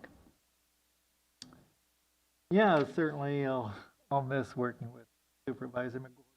Worked on a lot of things together through the last 4 years, and it's always openness and, but real knowledge and expertise in areas that I don't have. I've appreciated that, and you've worked with me, and you've been able to look at things in different ways, and we worked on a lot of water issues, cannabis, economic development, and it's all been positive. I think we've done some good things for the county, so thank you. You're welcome. And as far as meetings that I've attended, we had the Great Redwood Trail meeting that Chair Mulheron and I attended, and while we were listening to, because we do it in 2 locations, we do it in the Ukiah City Chambers and also in the Supervisor Chambers in Humboldt County, and that was during the earthquake, and there was a public speaker at the microphone when the earthquake hit, and all of a sudden she's looking around, and we had to evacuate our chambers, and they certainly lost power and everything there, and so it was quite fortunate that no one was hurt. Attended the drug court with Chair Mulheron. That is, if anyone who wants to be inspired should go to the drug court graduation ceremony. Very inspiring to see what people do with their lives, how they make that effort, and really, it's not easy, but they do it. Change their lives. I went to the Wellness Open House up in Willits last Friday. Did some artwork, and if anyone wants to buy some great artwork, it's available. And to donate, you can donate the money to a worthy cause. Wreaths Across America, the people who are honoring the veterans with the Wreaths Across America, they were out there in the pouring rain Saturday morning in Willits, and it was probably 45 degrees, just torrential downpour, and there were still 50, 60 people out there for that event. And so really commendable to all those who attended and to honor that day. And that's it. Thank you, Supervisor McGordy. Thank you. Yeah, I'd like to thank Supervisor McGordy for his service to the board. And I did attend the First Friday Art Walk and the mural dedication on the library in Ukiah. So if you haven't seen that yet, it's very beautiful. It's Dell Lenny's first public mural, and she's a really incredible artist, and I think she did a great job of capturing our community with her design. So I encourage you to look at that. In addition to the meetings that Supervisor Hashak mentioned, on Saturday night, I went with my oldest granddaughter and my father to the Veterans Dinner at the Ukiah Senior Center, which was full of friends, family, and veterans, and Supervisor-elect Klein and 2 veterans received the Quilt of Valor. And so I just think that that was an incredible opportunity and ceremony to share with my granddaughter and my dad, who is also a veteran. So we have a lot of really wonderful and inspirational events that happen in our community on a daily basis and certainly on a weekly basis. So I just encourage members of the public and my colleagues to get involved and attend those events. I wonder if there's any members of the public that wish to comment on supervisor reports.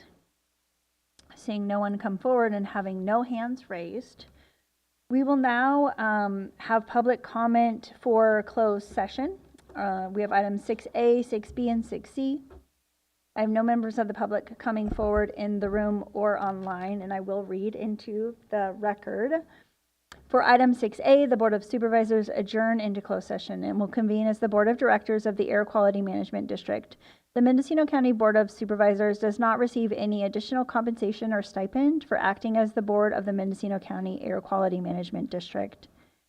For items 6B and 6C, the Board of Supervisors will adjourn to closed session to hear items 6B and 6C and will reconvene no sooner than 1 p.m. What I will say to my colleagues is we're going to take a 20 to 30 minute lunch break and then begin closed session around 1 p.m. Thank you.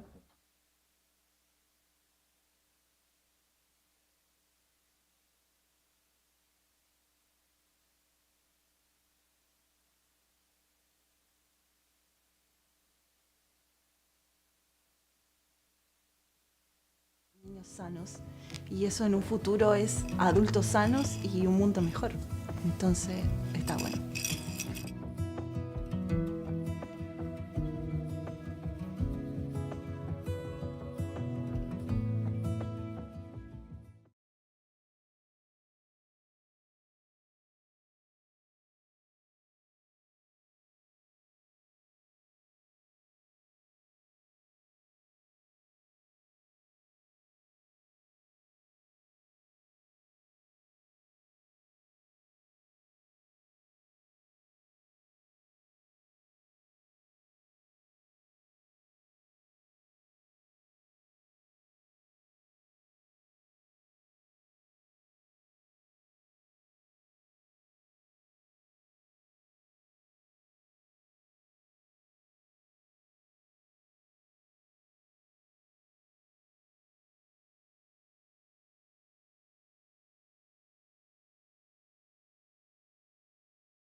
The Board of Supervisors is reporting out of closed session, no reportable action. Meeting adjourned. Thank you.